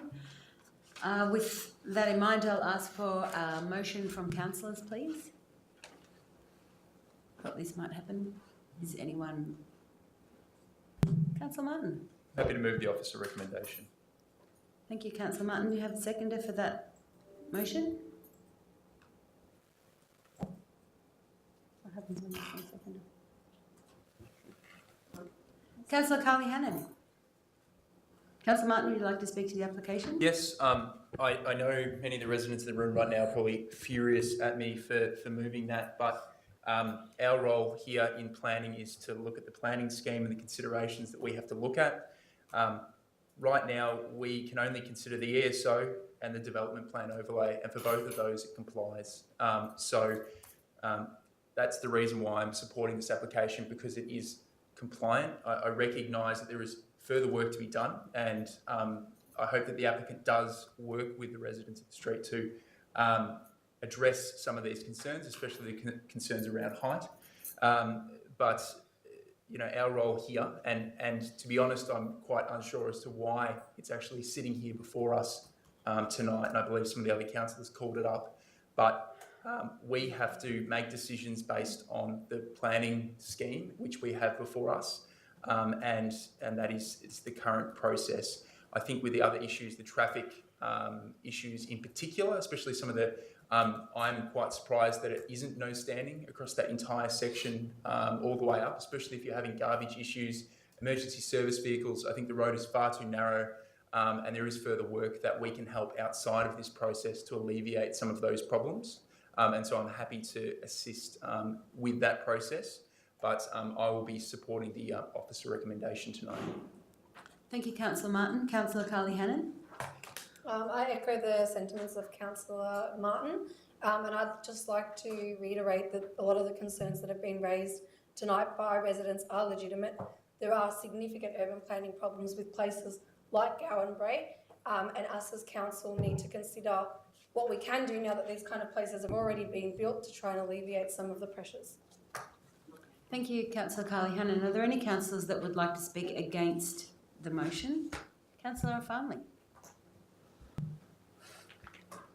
Thank you to all parties for coming out and speaking tonight. I think this is why the Urban Planning Committee was really formed. When there are planning applications that come through that maybe slip through the cracks, but residents have big concerns about, you can come and speak directly to your councillors and air your concerns, and you've done that really well tonight. I truly wasn't aware of some of the issues around this, so I thank you for bringing them to light. I know that we're told as councillors that, you know, we are only able to consider things according to the planning scheme. We can't look at things like lack of garbage collection or the lack of parking. We can't look at this, we can't look at that, we can't look at this. We just has to comply with this book and all the rules. But the reality is when you provide a permit, it has implications for the people that live in that area. So you do, as a councillor, need to consider that and what effect you have on people's lives that are living in that area. I can't in good conscience support this permit applications because there's, quite frankly, a lot that's wrong with it. I think I don't know who made that decision to change it from 11 to 19, but it obviously is a silly decision. Is my perspective. Sorry, excuse me. Thank you. Just out of fairness to all councils, I don't understand why we can't have consistency with Lanark Way. That is the actual design of that entire landscape of homes in that space. So, yes, I'm being told that I can't refuse on this ground and that ground, but I refuse to provide a permit. So I will be moving an alternative if this motion isn't put up. I understand that we don't have one prepared, so we may need to adjourn for a few minutes to have those words formed. But I can't in good conscience support an application for a permit when I don't believe it's going to be a good outcome for the community. Any other councillors like to speak to the application? To the motion? I'd just like to make a couple of quick comments. And I do echo what everybody has said. And I understand Councillor Farnley's comments, and I also understand Councillor Martin's comments and Councillor Carly Hannon's comments. But the issue that we also face, which adds an extra level of complexity, is we're working within a legal framework on these issues. Planning is not the same as our council matters where we get to say whether we do or don't like something or what we'd like to change. So I'd like to draw attention to the fact that one of the previous objectors to the case before talked about intention. Now, our intention of what we would like for the city doesn't match the intention of the planning minister of the state, and that's where the problem happens. We've returned the same government, we've got the same planning minister. So considering that that planning minister hasn't met with this council for over 3 years, and I'd love to meet with the planning minister, to consider what we would like for the city, we have to work within a legal framework, which means we need to be very realistic about what we reject. Because if we reject something like this, that is going to come straight back to us with a big fat stamp on it saying, yeah, go right ahead, what will happen is all we do is we cost you, the ratepayers, extra money. So sometimes what we have to do is we say we haven't got a snowflake's chance on a hot day of getting this through VCAT, and we have to consider all the time, every time we reject stuff that we don't want to see in the city, whether what's happening with our statistics in terms of how much stuff we send into VCAT and what comes back with the stamp saying, you guys are crazy, stop saying no to everything.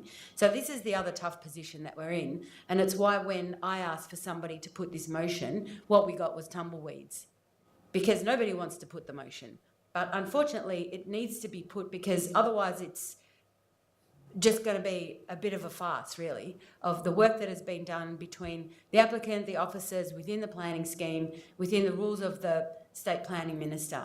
And so I think that even though I'm reluctant to, I am obliged to support the motion to support the officer's recommendation, and I do it with regret. Am I allowed to? I'm afraid not, but you are welcome to take this to VCAT if you like, if you're not happy with the outcome. We don't have objective rights. Right, sorry. Okay, so are there any other people who would like to talk to this application? Councillor Bolton. I might as well put my 2 bobs worth in. I think that all the contributions by the objectors have highlighted many of the issues on this site. When I walked into this meeting, I was sort of thinking maybe this was an okay development to approve. I feel that I have learned a lot about the local area and the how the local area sort of functions and what the problems are of this site. Yes, I do recognise the limitations of the planning scheme, but I can't in good conscience say that I agree and support this development, given the sort of comments which have been made by residents tonight. Thank you, Councillor Bolton. So without any further comments, I'll put this motion to support officer recommendations to the vote. All those in favour? Against? Declare that carried. I'll now pass back to officers to outline what will happen next.